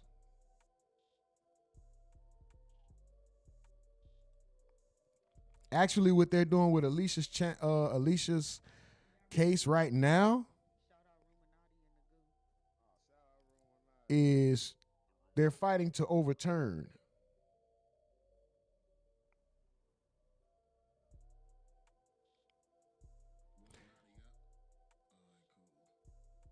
They're fighting to overturn Alicia's case. What they're doing right now is taking Alicia and they're saying that everything that was the same reason that you guys removed Judge Sisko from that case is the reason Alicia needs a whole new case. They're trying to get her a whole new case. We can get into that as well before we get out of here. But they're trying to get her. They're basically trying to get her a whole new case. They're trying to overturn it. Let's do it over. We'll get into that. You said Hunter, but it's Hernandez. The Hernandez, the second DCA case where they severed it out. And what was key in that Hernandez case was that it was so prejudicial was that the evidence that was admissible against his co-defendant, the co-defendant brother, would not be independently admissible in his own trial. Well, isn't that really the crux, though, of the whole issue? Yes. Is that I would have to find that there is evidence the state is seeking to admit that would be inadmissible against the co-defendants. And the reason why I'm going to go back to these post-homicide statements made by Davian Murphy. They're not co-conspirator statements because the conspiracy's over. Mr. Jones is dead. So, and these statements did not come in, that I recollect, during the trial of co-defendant Alicia Andrews. So, these statements, so I'm asking you, the state is seriously intending to introduce these statements or these telephone messages, these text messages, and are you telling me that if defendants Rashad Murphy, Sean Gathright, and Isaiah Chance were tried separate from Davion Murphy, would these be admissible?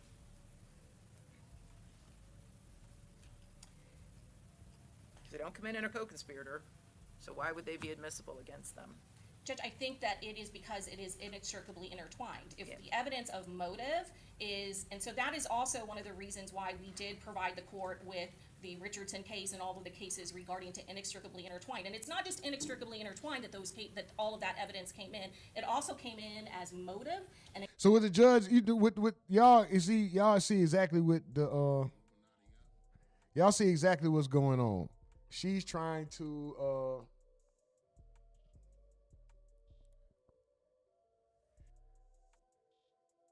she wants the people.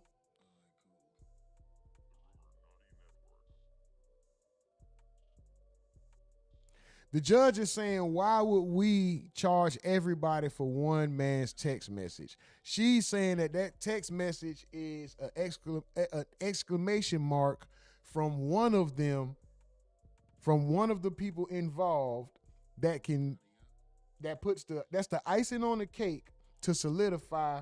That's a celebratory, that he was celebrating the death of Foolio after the other people he was with, and times and phones and everything and video will also line up all of them together to put all of them there. So she's saying, yeah, this counts for everybody. Even though this text came from one person, this is a celebration for the group activity, even though one person sent this text message out. it came in as intent. And we are going to be able to provide evidence that this was evidence of that motive, Judge. Yeah, I don't know. I don't know that this statement, if they're tried together, if this statement by Davion Murphy is coming in, just for that reason. Keep in mind, the judge is being more careful because she just got removed from one part of this case already. And I'm sure their lawyers saw that, and they feel like they can use that to their defense. You know, once a judge gets removed, then they can then say bias or whatever carries over. And this is all the same case. Even though they're being tried separate times, this is all for the same homicide. The Foolio shit is all Alicia and the four guys. All of them are together. Tried separately. She was tried separately, but this is all one case. That's why you got one judge. You gotta know that their defense attorneys have looked at her being removed and her being removed from that and looking for any angle they can use to help their people in this case. So if she was to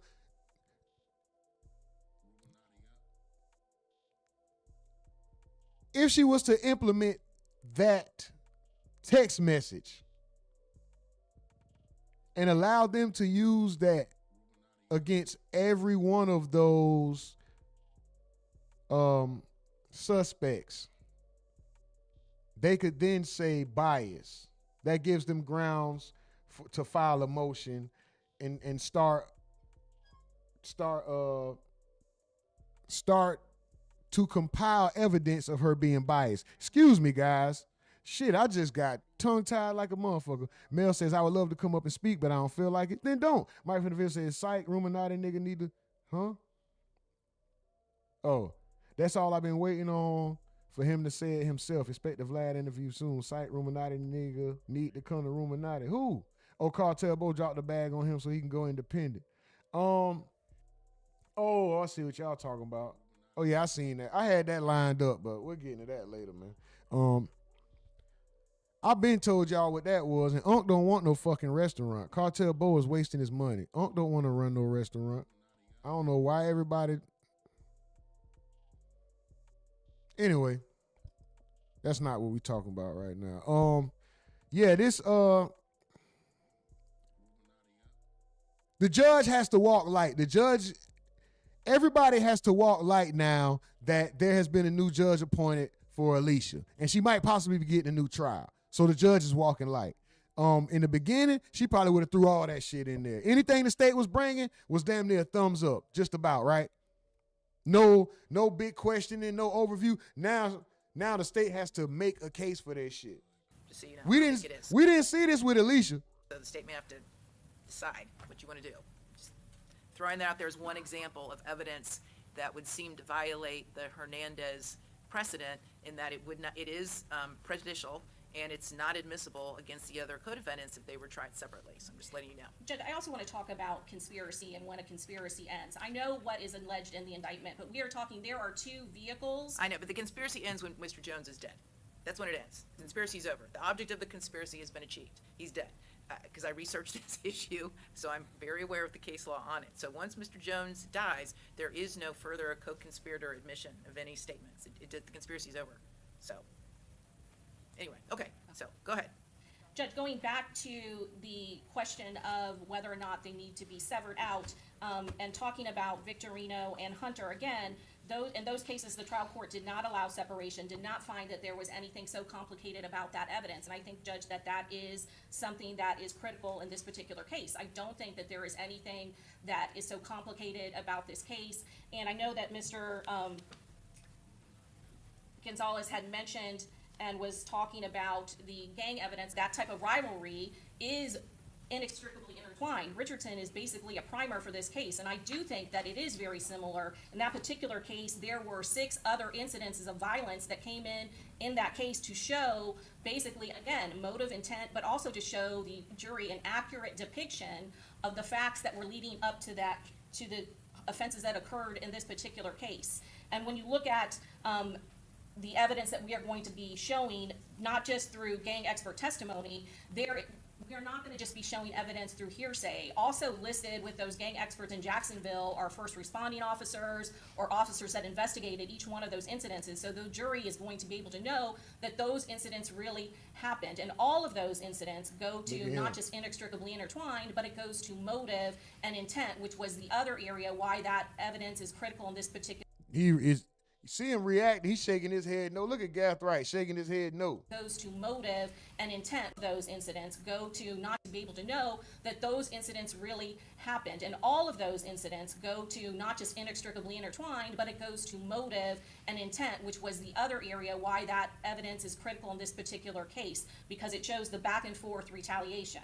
And not just the back and forth retaliation, the Richardson case showed 6 prior incidents. They also showed all of the different rap videos that showed the motive. And in particular, Judge, there is going to be rap videos of Mr. Jones, the victim in this case, which clearly, again, it all goes to motive. I think Mr. Gonzalez says, like, all of this evidence wasn't going to go to motive. It clearly is going to motive. The victim in this case is known for producing these drill rap videos where he specifically is mentioning people that are associated or in the gangs that have been killed who all of the defendants know. And so it's not just the fact that you have 1200 or ATK. It is going to be clear based on the expert gang testimony that those two gangs are allied, and based on the video that Mr. Jones himself put on or put up on Instagram, that is the motive why all of the defendants in this particular case had a reason and did in fact want him dead.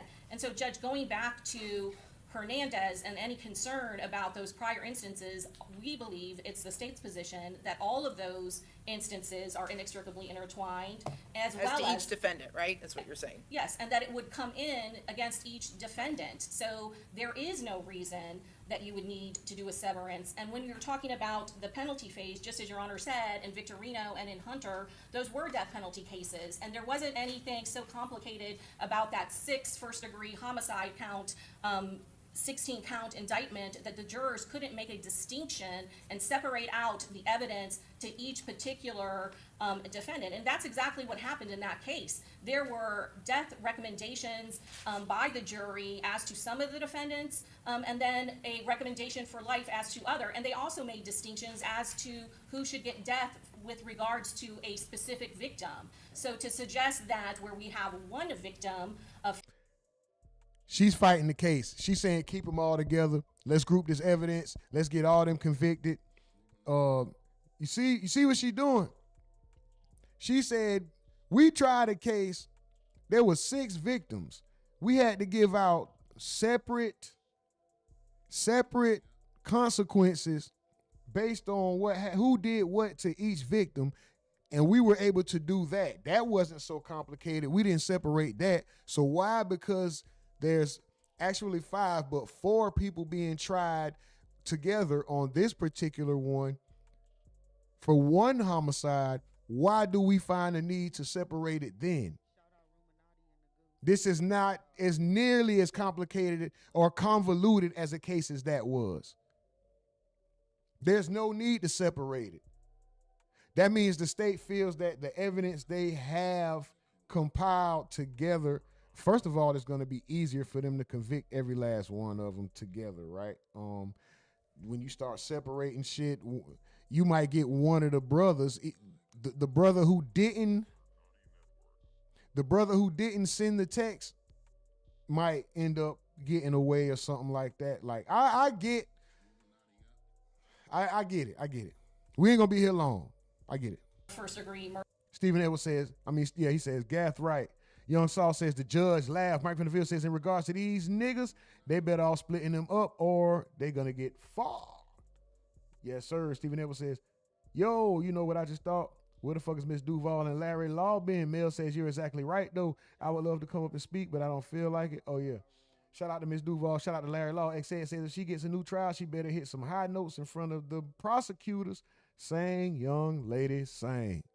Murder, that a jury would not be able to make a distinction. Judge, we believe that those two cases clearly show that juries can do as they're instructed, and there are instructions specifically that address that concern, that they would be able to separate out the evidence and make a decision based on what evidence applied to each defendant. I know that there are 4 remaining co-defendants, but again, that does not make this case more complicated or overly confusing or complicated that a jury could not sort it out. I know Mr. Gonzalez said he is not aware or familiar with social media, but that is something that would be for the state to be able to present to a jury in a clear way. There isn't anything so complicated about 4 defendants who actively grouped together to commit this crime. And so all of the inextricably intertwined evidence that we have talked about is relevant and would come in against Mr. Murphy. And again, I do want to speak to Mr. Gonzalez said, like, one of the other considerations in McCrae and some of the considerations for severing where you're looking at independent evidence. There is going to be independent evidence and proof of the defendant's guilt, each one of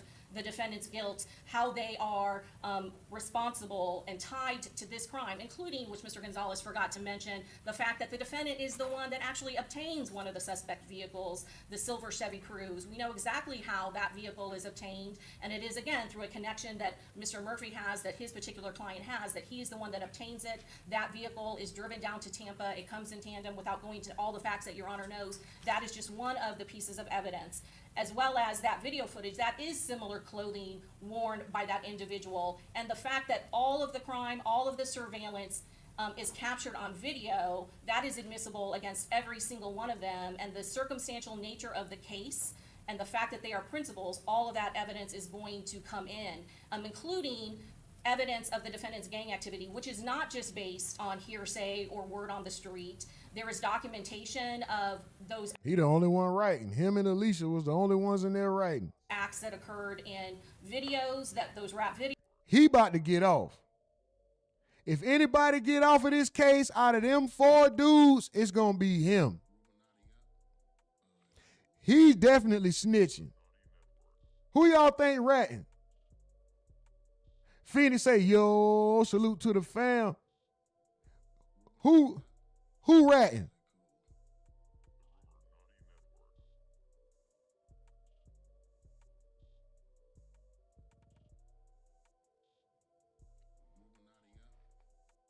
Hold on. Let me go to it. Sure. I wanted to request of the court. Yesterday, you asked me to attempt to. And is that what let me ask you this, what was the basis for the probable cause for the 2 vehicles, and what were the 2 vehicles? Yeah, the 2 vehicles were a silver Chevy Cruze and a black Impala, and the basis for the probable cause was video collected at multiple scenes that the victim was seen at throughout the night right before he was murdered, and license plate readers and stuff like that. And so had you at that point identified the license plates both for a silver Chevy Cruze as well as a black Chevy Impala? Correct. Did you run the tags on both of those vehicles? Yes. And those had been identified as the 2 vehicles involved in the offenses, is that correct? Yes. Now, you had been contacted by Gwinnett County Police in Georgia on June 26th of 2024. Who contacted you? Lieutenant Christopher Cheeks.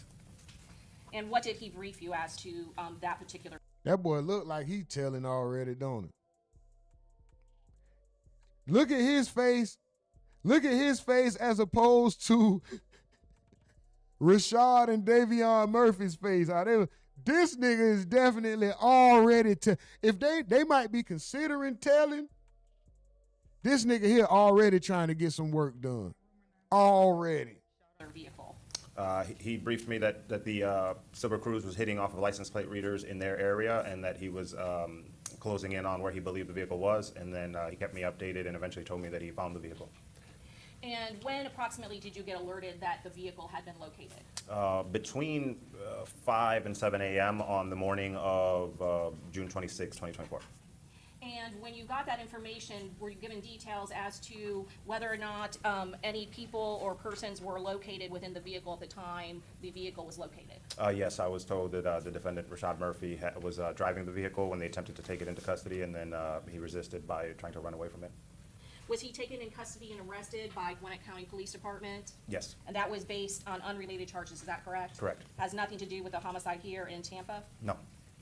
And That's crazy. The additional schedule, the court is going to Hold on, note y'all, hold on. that, Hold on, I got y'all. again, pursuing directly or indirectly,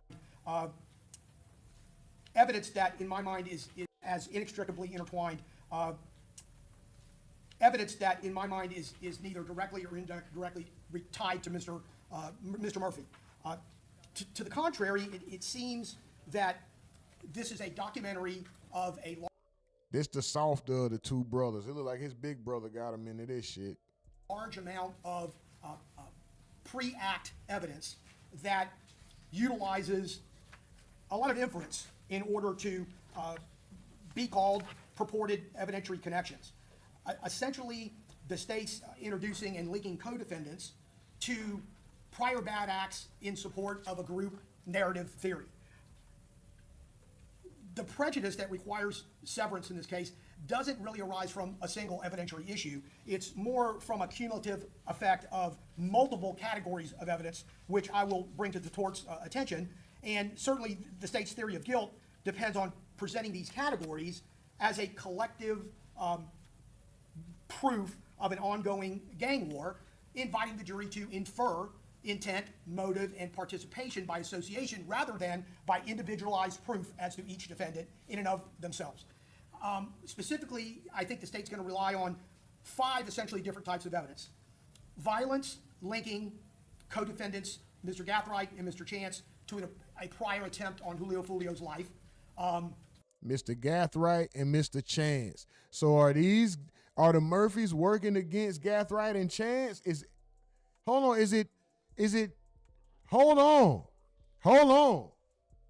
Who telling on who? Who telling on who? Hold on. Mr. Gathright and Mr. Chance to a prior attempt on linking co-defendants. 5 essentially different types of evidence. Violence linking co-defendants, Mr. Gathright and Mr. Chance, to a prior attempt on Foolio's life.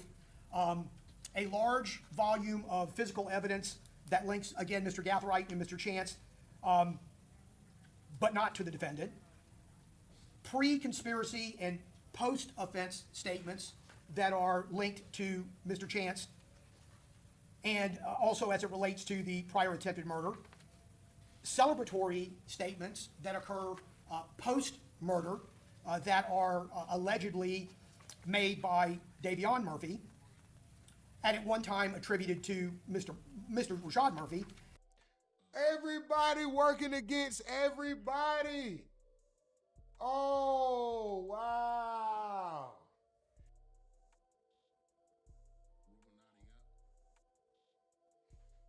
This man lawyer just...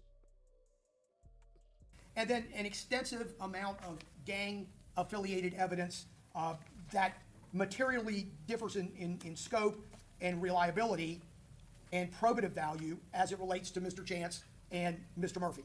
I believe that there's a substantial risk that the jury will render a decision in this case and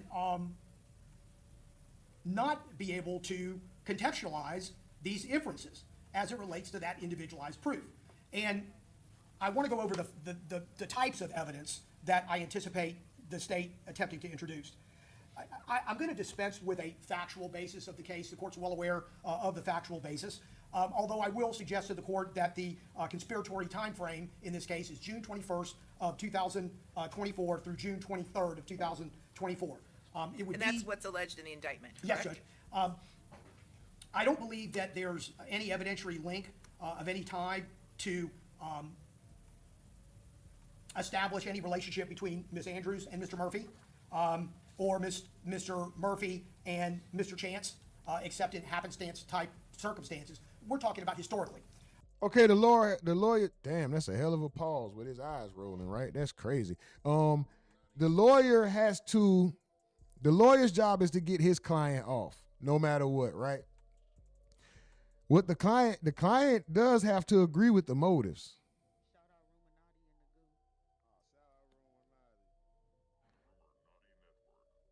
Mike from the field says, I don't think this means they're working against each other. They're just showing the links.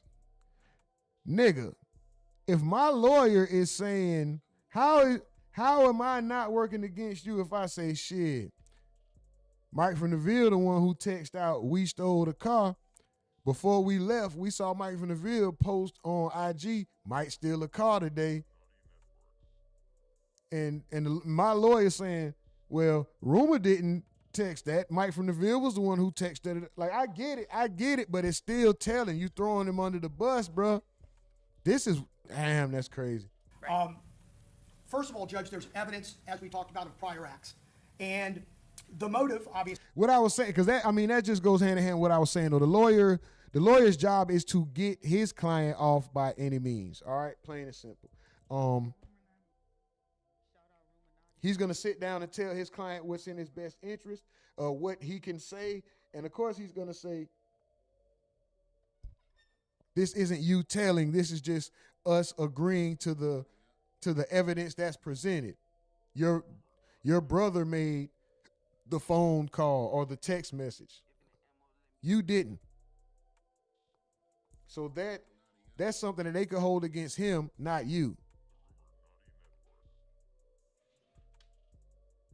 You have to agree with whatever your lawyer presents, is all I'm saying. Obviously, as the court's aware, is an ongoing gang war between two rival gangs, ATK and 1200 as one group per se, and 6 Block. The allegation is that the defendant, Mr. Murphy, is affiliated with 1200. Co-defendant Chance is affiliated with ATK. Co-defendant Davion Murphy is associated with ATK/1200, and that the victim is affiliated with 6 Block.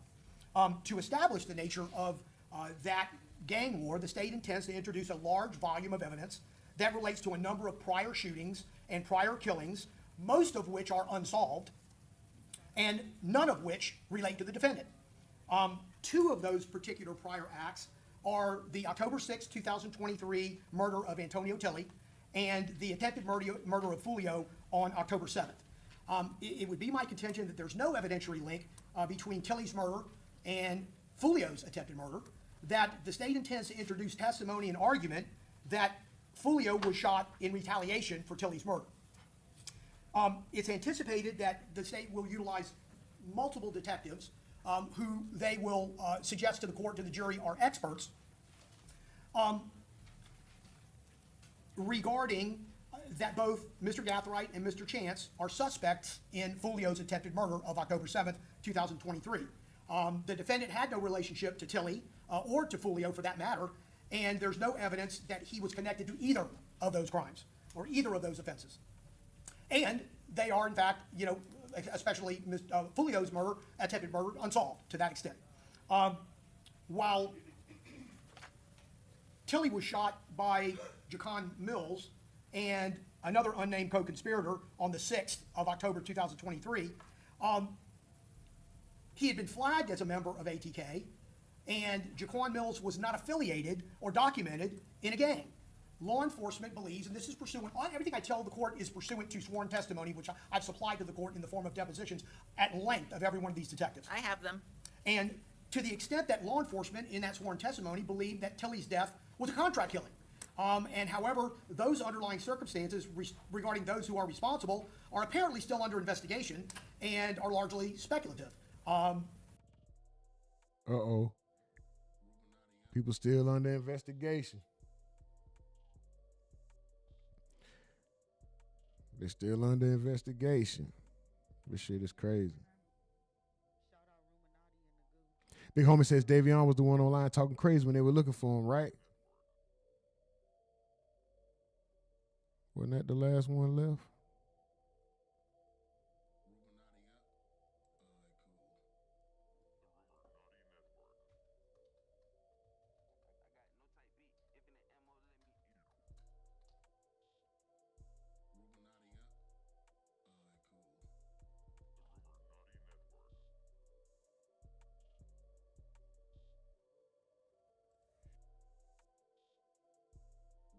Put him on me, police legit. Fuck him. Tell him I'm ready to bang. Davion Murphy. What do you know about? Hold me up. Tell him. Put him on me, police legit. Fuck him. Tell him I'm ready to bang. Davion Murphy. Well, on me, bummy. Davion Murphy. Oh my God. Nah, nigga. I'm in your hood right now, nigga. Hold me up. Tell him. Put him on me, police legit. Fuck him. Tell him I'm ready to bang. Davion.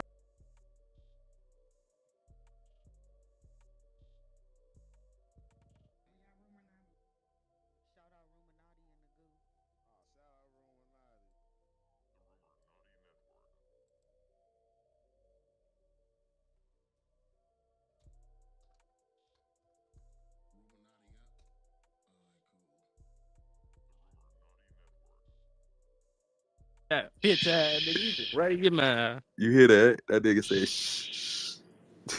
Who You heard saying that? Who's saying that? You know who's saying that?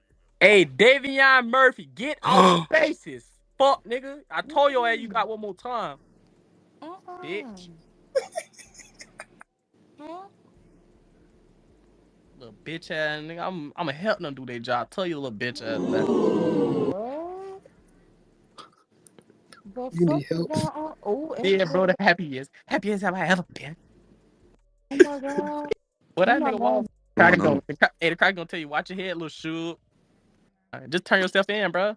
You don't got no money. Your life already on, like, bro. You don't have a life no more. You don't have a Hey, life. fall back. Turn yourself in. You all over the you would cut your hair, bro. You don't went What bald, the bro. Like, fuck? just turn yourself in, bro. I know you hungry. Girl, he Hey, boy, you just popped it in, boy. I ain't think you Girl, was and gonna it's do so that, boy. crazy because it's so crazy because I was like, he was like, you know me, Daria, you been knew me, you knew me first. What the fuck? Hey, that fuck nigga told me that. He gonna crash out when he see me. What's up? Hey, send me your number, cuz I'm finna see that shit. All right, brother.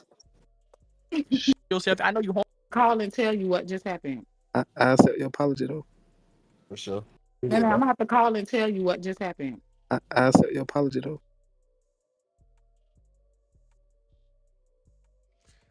Bin Laden, the ghost, reaching for the stars. I'm almost there.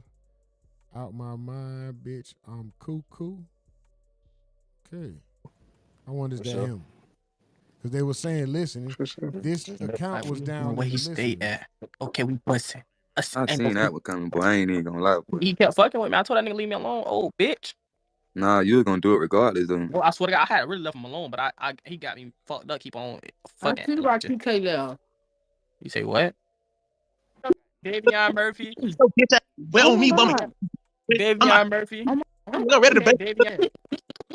Hold me up. Tell him. Put him on me, police legit. Fuck him. Tell him I'm ready to bang. Davion Murphy. Well, on me, bummy. Davion Murphy. Oh my God. Nah, nigga. I'm in your hood right now, nigga. I swear to God.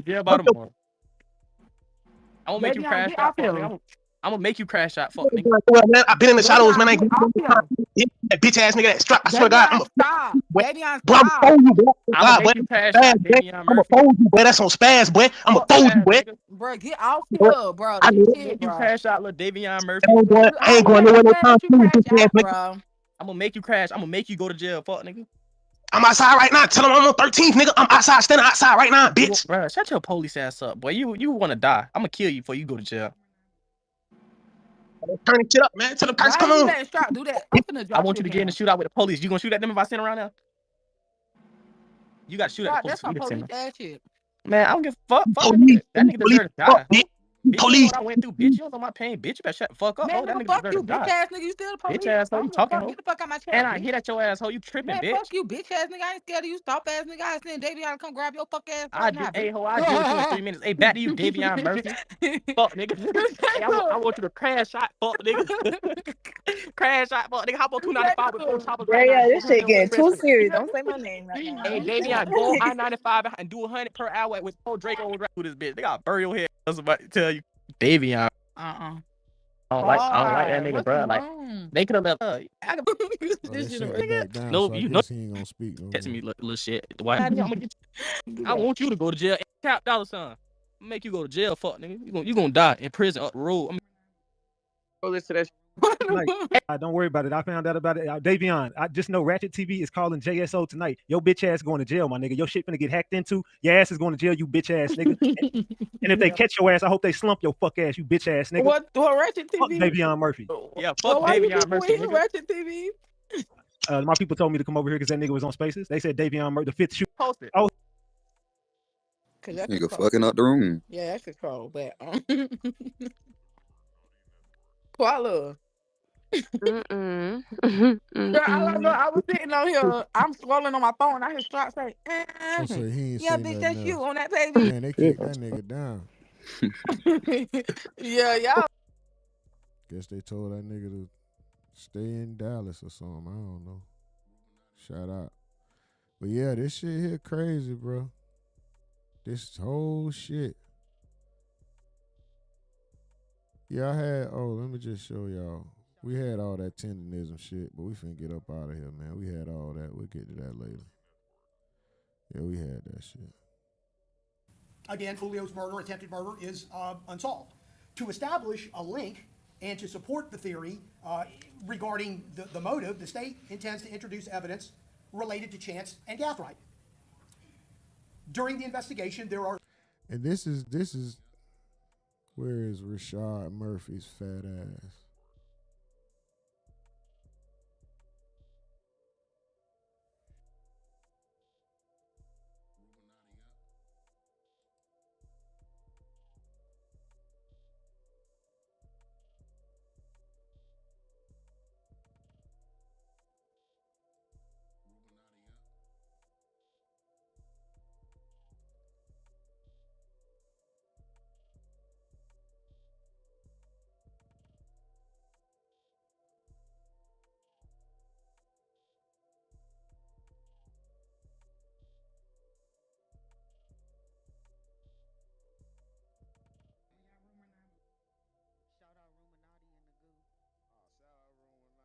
forensic findings that law enforcement became aware of regarding the attempted murder of Foolio in October of 2023. In June of 2024, there was a search of Mr. Gathright's vehicle wherein there were casings recovered from the scene of Foolio's attempted murder, presumptively matched to that firearm. There are communications between Mr. Chance and Ms. Andrews that the court is aware of regarding, or allegedly regarding, this particular murder. And essentially, in general, Chance tells Andrews that he needed to lay low for a while and asks Andrews to stay loyal. That is obviously part of the provided discovery and also Detective Ramos's sworn testimony and deposition. There are additional communications that the state intends to enter with regard to Mr. Chance's alleged involvement in other Jacksonville murders as well. The state also intends to introduce statements purportedly made by Mr. Chance in reference to his involvement in a prior attempted murder on Julio Foolio, and weeks prior to that charged homicide, and 8 months after Foolio was shot in 2023, Mr. Chance appeared in a video conversation over Twitter or X where he makes statements to Foolio that, is your foot okay, and he has bigger fish to fry. Again, Judge, as I lay this out for the court, I'm not suggesting that, one, we can't get beyond, two, we can't get beyond. It's this cumulative effect and how it is compartmentalized as to individual defendants as opposed to degree. He just saying there's no direct evidence for Rashad Murphy. He just doing his job, man. With regard to co-defendants. Certainly not a cure-all by any stretch of the imagination, but there is an instruction that that references what the law tells the jury to do. No comparable safeguard exists in penalty phase instructions. To the contrary, the instruction directs jurors to engage in a holistic, qualitative weighing process. They've now heard varying amounts of evidence against varying defendants in the guilt phase, so you have to ask them to sanitize themselves and continue to compartmentalize in that particular circumstance. Hold on, but watch not be this shit. prejudiced by evidence that would otherwise be inadmissible to him.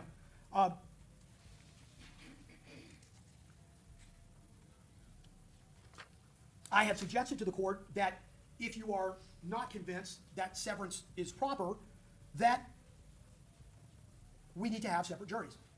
And Boy, when the fuck this nigga said separate juries.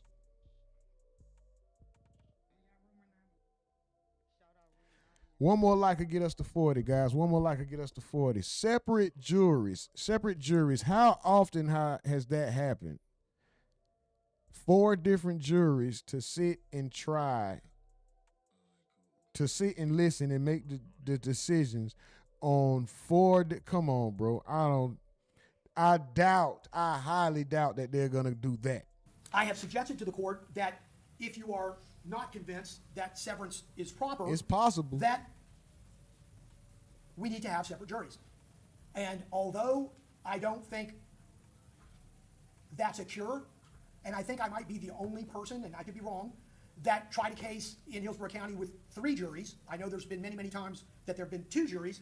I tried a case with 3 juries. Is that Castillo's case? Yes, Judge. I had one of the co-defendants in that case. Judge Fuente had one as well, and Mr. Castillo prosecuted that case. Nightmare.com. And certainly, very fortunate, I will say, the court's probably going to say, well, it didn't come back on that issue, and it didn't. But it was a miracle, and it probably could have or should have. But in that light, the bottom line is that I can only anticipate amplifying that by another one. Well, didn't you have Bruton issues in that one? We did. It wasn't as much the reason for the separate juries that I was referring to. It was more just the logistics and the fact that it occurred. Adopt all of Mr. Gonzalez's very eloquent arguments, and for the sake of time, not go back over those. I would point out, Your Honor, I recognize, of course, severance would not be convenient, it would not be efficient, but this system is not designed to be efficient or quick. It's designed to be fair and just. And I think the only way any of these defendants are going to get a fair trial in this case is to be tried separately. And do you agree there's no Bruton problem as it relates to your client? I do agree, but that's only part of the analysis, Your Honor. I think the rule is, if it's appropriate, to promote fair determination of guilt or innocence. And one quote I put in our motion is that it's from the Menendez case from the Florida Supreme Court many years ago. Severance should be granted liberally whenever potential prejudice is likely to arise. And I think we just got a little glimpse of the potential prejudice that's likely to arise in this case. I started to quote one of the things Mr. Gonzalez said early on, talking about search of Mr. Gathwright's car, that there were a litany of firearms, magazines, ammunition, yada, yada, yada found. And we heard many, many times about what's found in Mr. Gathwright's car.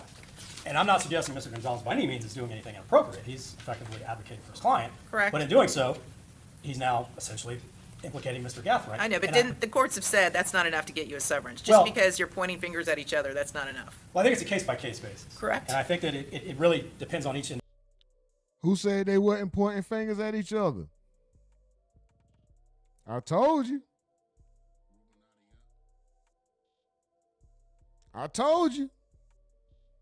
Nigga, even the brothers, bro, when your lawyer is saying, your lawyer is separating the evidence, he's supposed to do that. But when he's stating names and pointing and saying, this happened from that person, not this person, nigga, there's no way, it don't matter, bro. There's no way to say you're not snitching, bro. Even if your lawyer is doing his job. But keep in mind, you're not a civilian. You're a street nigga. Certain things your lawyer will do to get you off, you're not even supposed to agree with. Is it the dumbest shit in the world? Yes.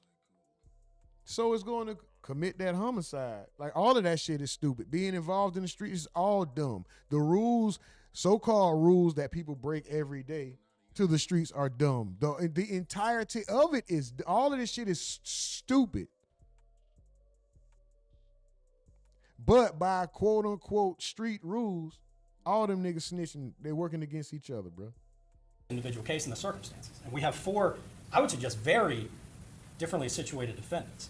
And one thing I would point out as well, Mr. Gathwright's name never, from what I can tell, ever surfaced in connection with that prior shooting of Mr. Jones until the casings were found.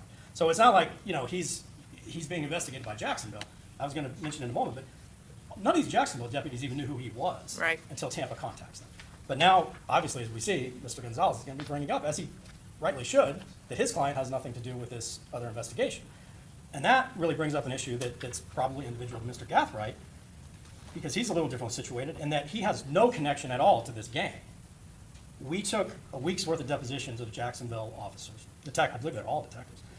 And at least a couple of them are designated as gang experts. None of them knew Mr. Gathwright or even heard his name, as I recall, until TPD contacts them in connection with this. There's no evidence that he was part of this gang. The state has not alleged that aggravator as to him. And in all candor, I'm going to argue at every opportunity that he's not part of the gang.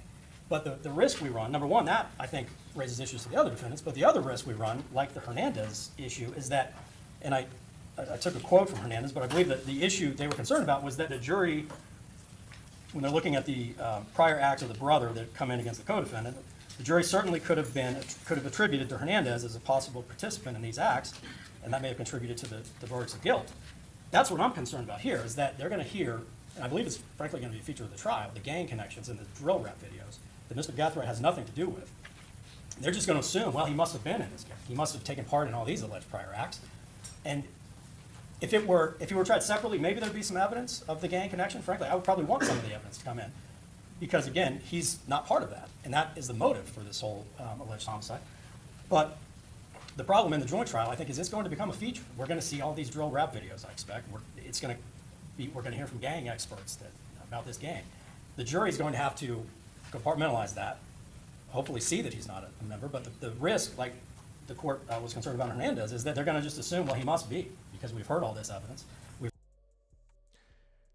This is just the defense. We heard the state. The state does not want the cases severed. They got a better chance fighting.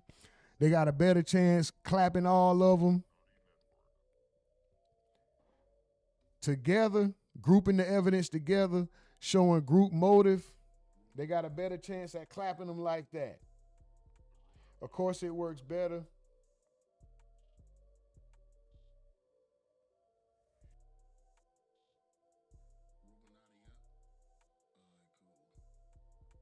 Okay.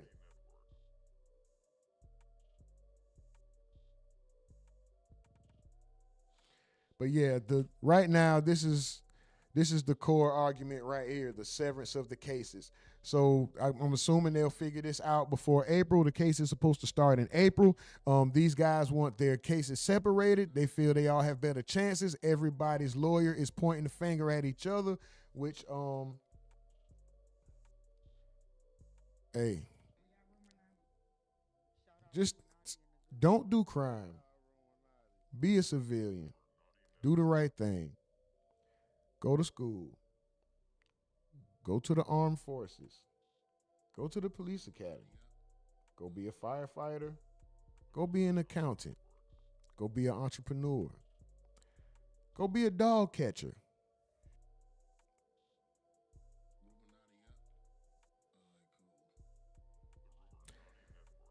We're going to get up out of here, guys. Young Saul says, Yo said he's not part of the gang. LOL. Big Homie Slim says, if your lawyer telling you told him what to say, so you telling through your lawyer, still snitching, that's just undercover snitching. Facts, bro, because the lawyer is only going to say what you approve him to say. The lawyer can't act without your approval. James White Jr., what's up, fam? Yeah, them youngers are out of control, and it's our fault as a community. Hey, man, it's everybody plays a role. Chiselland Entertainment says, lawyers can snitch. You can't. Rules say, but those the rules to keep illegal activity going. Shit, if the lawyer snitch, you right there with them. Big Homie Slim says, Shit ain't been right since they locked up the voice of the streets. Free Schmirk. Phoenix 44 says multiple jury gives the client a better chance. Facts. Exactly. That's why we sitting here fighting. Well, that's why they sitting here fighting for it. And Stephen Edwards says that boy looked like he got. You just know he got the bubble guts. He was talking about. I think that was Rashad Murphy when we had him up on the screen. Big homie says, didn't they do that in the Queso and Scotty case? Separate the juries, the jury. As a matter of fact, I think you're correct. Let's just see.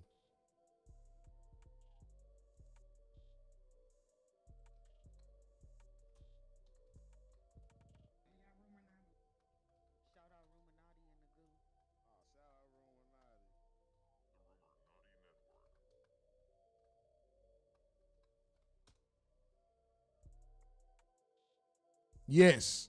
Hakeem Queso Robinson and his cousin Leroy ATK Scotty Whitaker Jr. had separate juries during their joint trial for the 2020 murder case of Charles McCormick. While they were tried together, the two separate juries were selected to hear evidence specific to each defendant. Both juries returned guilty verdicts in July 2025. Wow.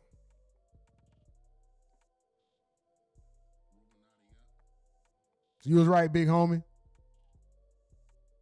And he says, I'll separate my case as well if they don't have direct evidence on me. Stephen Edwards says, Tactical Slop wants some attention, apparently. Tactical Slop says, fatherless content. Stephen Edwards says, yikes. Big homie says, dude, be on every scene. This some police ass shit, though. Tactical Slop says, Don't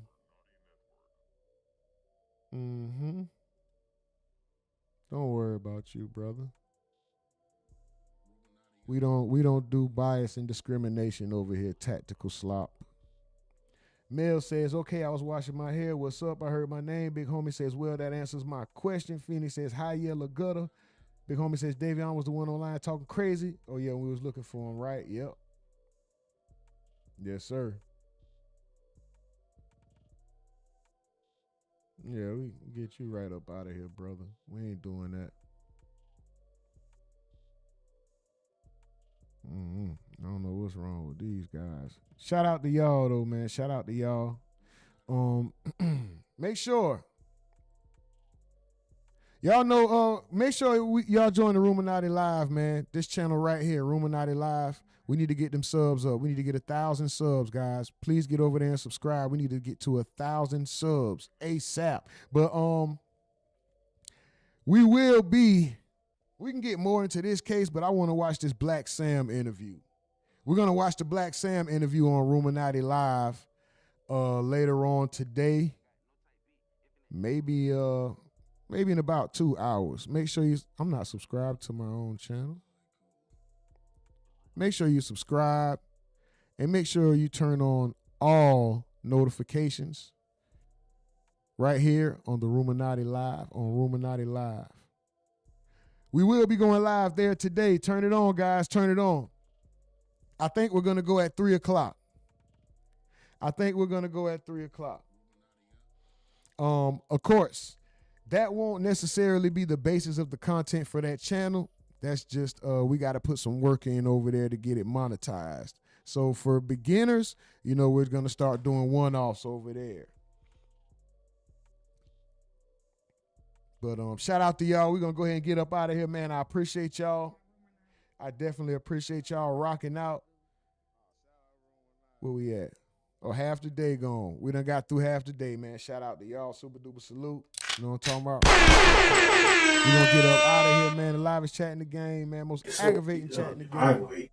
Aggravating as hell, man. Most aggravating chat in the game, most appreciated chat in the world. Super duper salute to y'all, man. Like my bro say, I reserve the right to be wrong. That's the only room for human error. I never set you out on purpose. I got to do good and right by you and me as well, because that fall back on me. So super duper salute to y'all. And also identify as a multimillionaire. If they got a bathroom, they got to give us a cash register. Other than that, this is RUMORNATI Network. We are out of here. Catch us on and chop it up. You know what I'm talking about? Or Catch us on RUMORNATI Live in a few hours, man. We're going to go live, and we might not end up doing that Black Sam. Might switch it to something else a little bit more fun and lighthearted, but we're going to get into it regardless. We over there this afternoon. I promise you, we over there this afternoon, but right now, catch us in Discord and chop it up, man. Hopefully some of the family members will come over there. If you want to get by a few more hours of your day, ain't no content out there that you feel like is worthwhile, or you want to continue the conversation, just join the Discord. All you got to do is go to the main page of the YouTube channel and go right above the subscription button, and that's where you will see all the links. Same for both channels. All the links are right here above the subscribe button. 2 more links. Boom, you got Discord, PayPal, and the link tree will get you to everything. Let me just show you. Boom. All right. This is how you get to everything. The link tree gets you to PayPal, Instagram, Twitch, YouTube, TikTok, Cash App, and join the RUMORNATI Discord server. Right here, bro. No excuses, people. I'll see you guys later. Super duper salute. I appreciate y'all rocking out. Live is chatting the game. Most appreciated chat in the world. You know what I'm talking about? Ain't no content creator, nothing without the support of the people. We can't watch our video 1 time, 1,000 times, 100,000, 1 million times. We can't do all the likes. We can't keep the chat active. We can't do that. No content creator is nothing without the support of the people, y'all. Neither one. I don't give a fuck how great their content is. They ain't shit without y'all interacting. They ain't shit without y'all showing up for them, appreciating the content, liking it, making your comments. Nothing they do counts if y'all don't give a fuck about it. Y'all have to show up for the content creators to mean something. Always remember that. Y'all are just as important, if not more important, than any content creator, myself included. I promise y'all that. Always remember that. Make them put some respect on y'all name. Stephen Edwards says, see y'all later, fam. Queen's Corp says, replay gang it is. Got here late. Shout out to you, Queen. Super duper salute. We will be live on the second channel on RUMORNATI Live this afternoon, Queen. So please make sure you are, the channel is on the screen. Please make sure you're following that channel. We are going live there either 3 o'clock or 4 o'clock this evening, but definitely sometime today for sure. Much love to y'all. Much love to you, Queen. Thank you. Mike from the Ville, Stephen Edwards, Young Saul, Big Homie, James White Jr., Chiselland Entertainment, Phoenix Fofo, Males, goddamn. Hold on. This shit ain't letting me go. X said, I got you. Time, False Avatar, goddamn. Hope I ain't missed nobody. Yellow D, the Big Crump. Nurse Lady T, Indigenous by Blood. All right, guys, we're going to get up out of here. Lauren Johnson.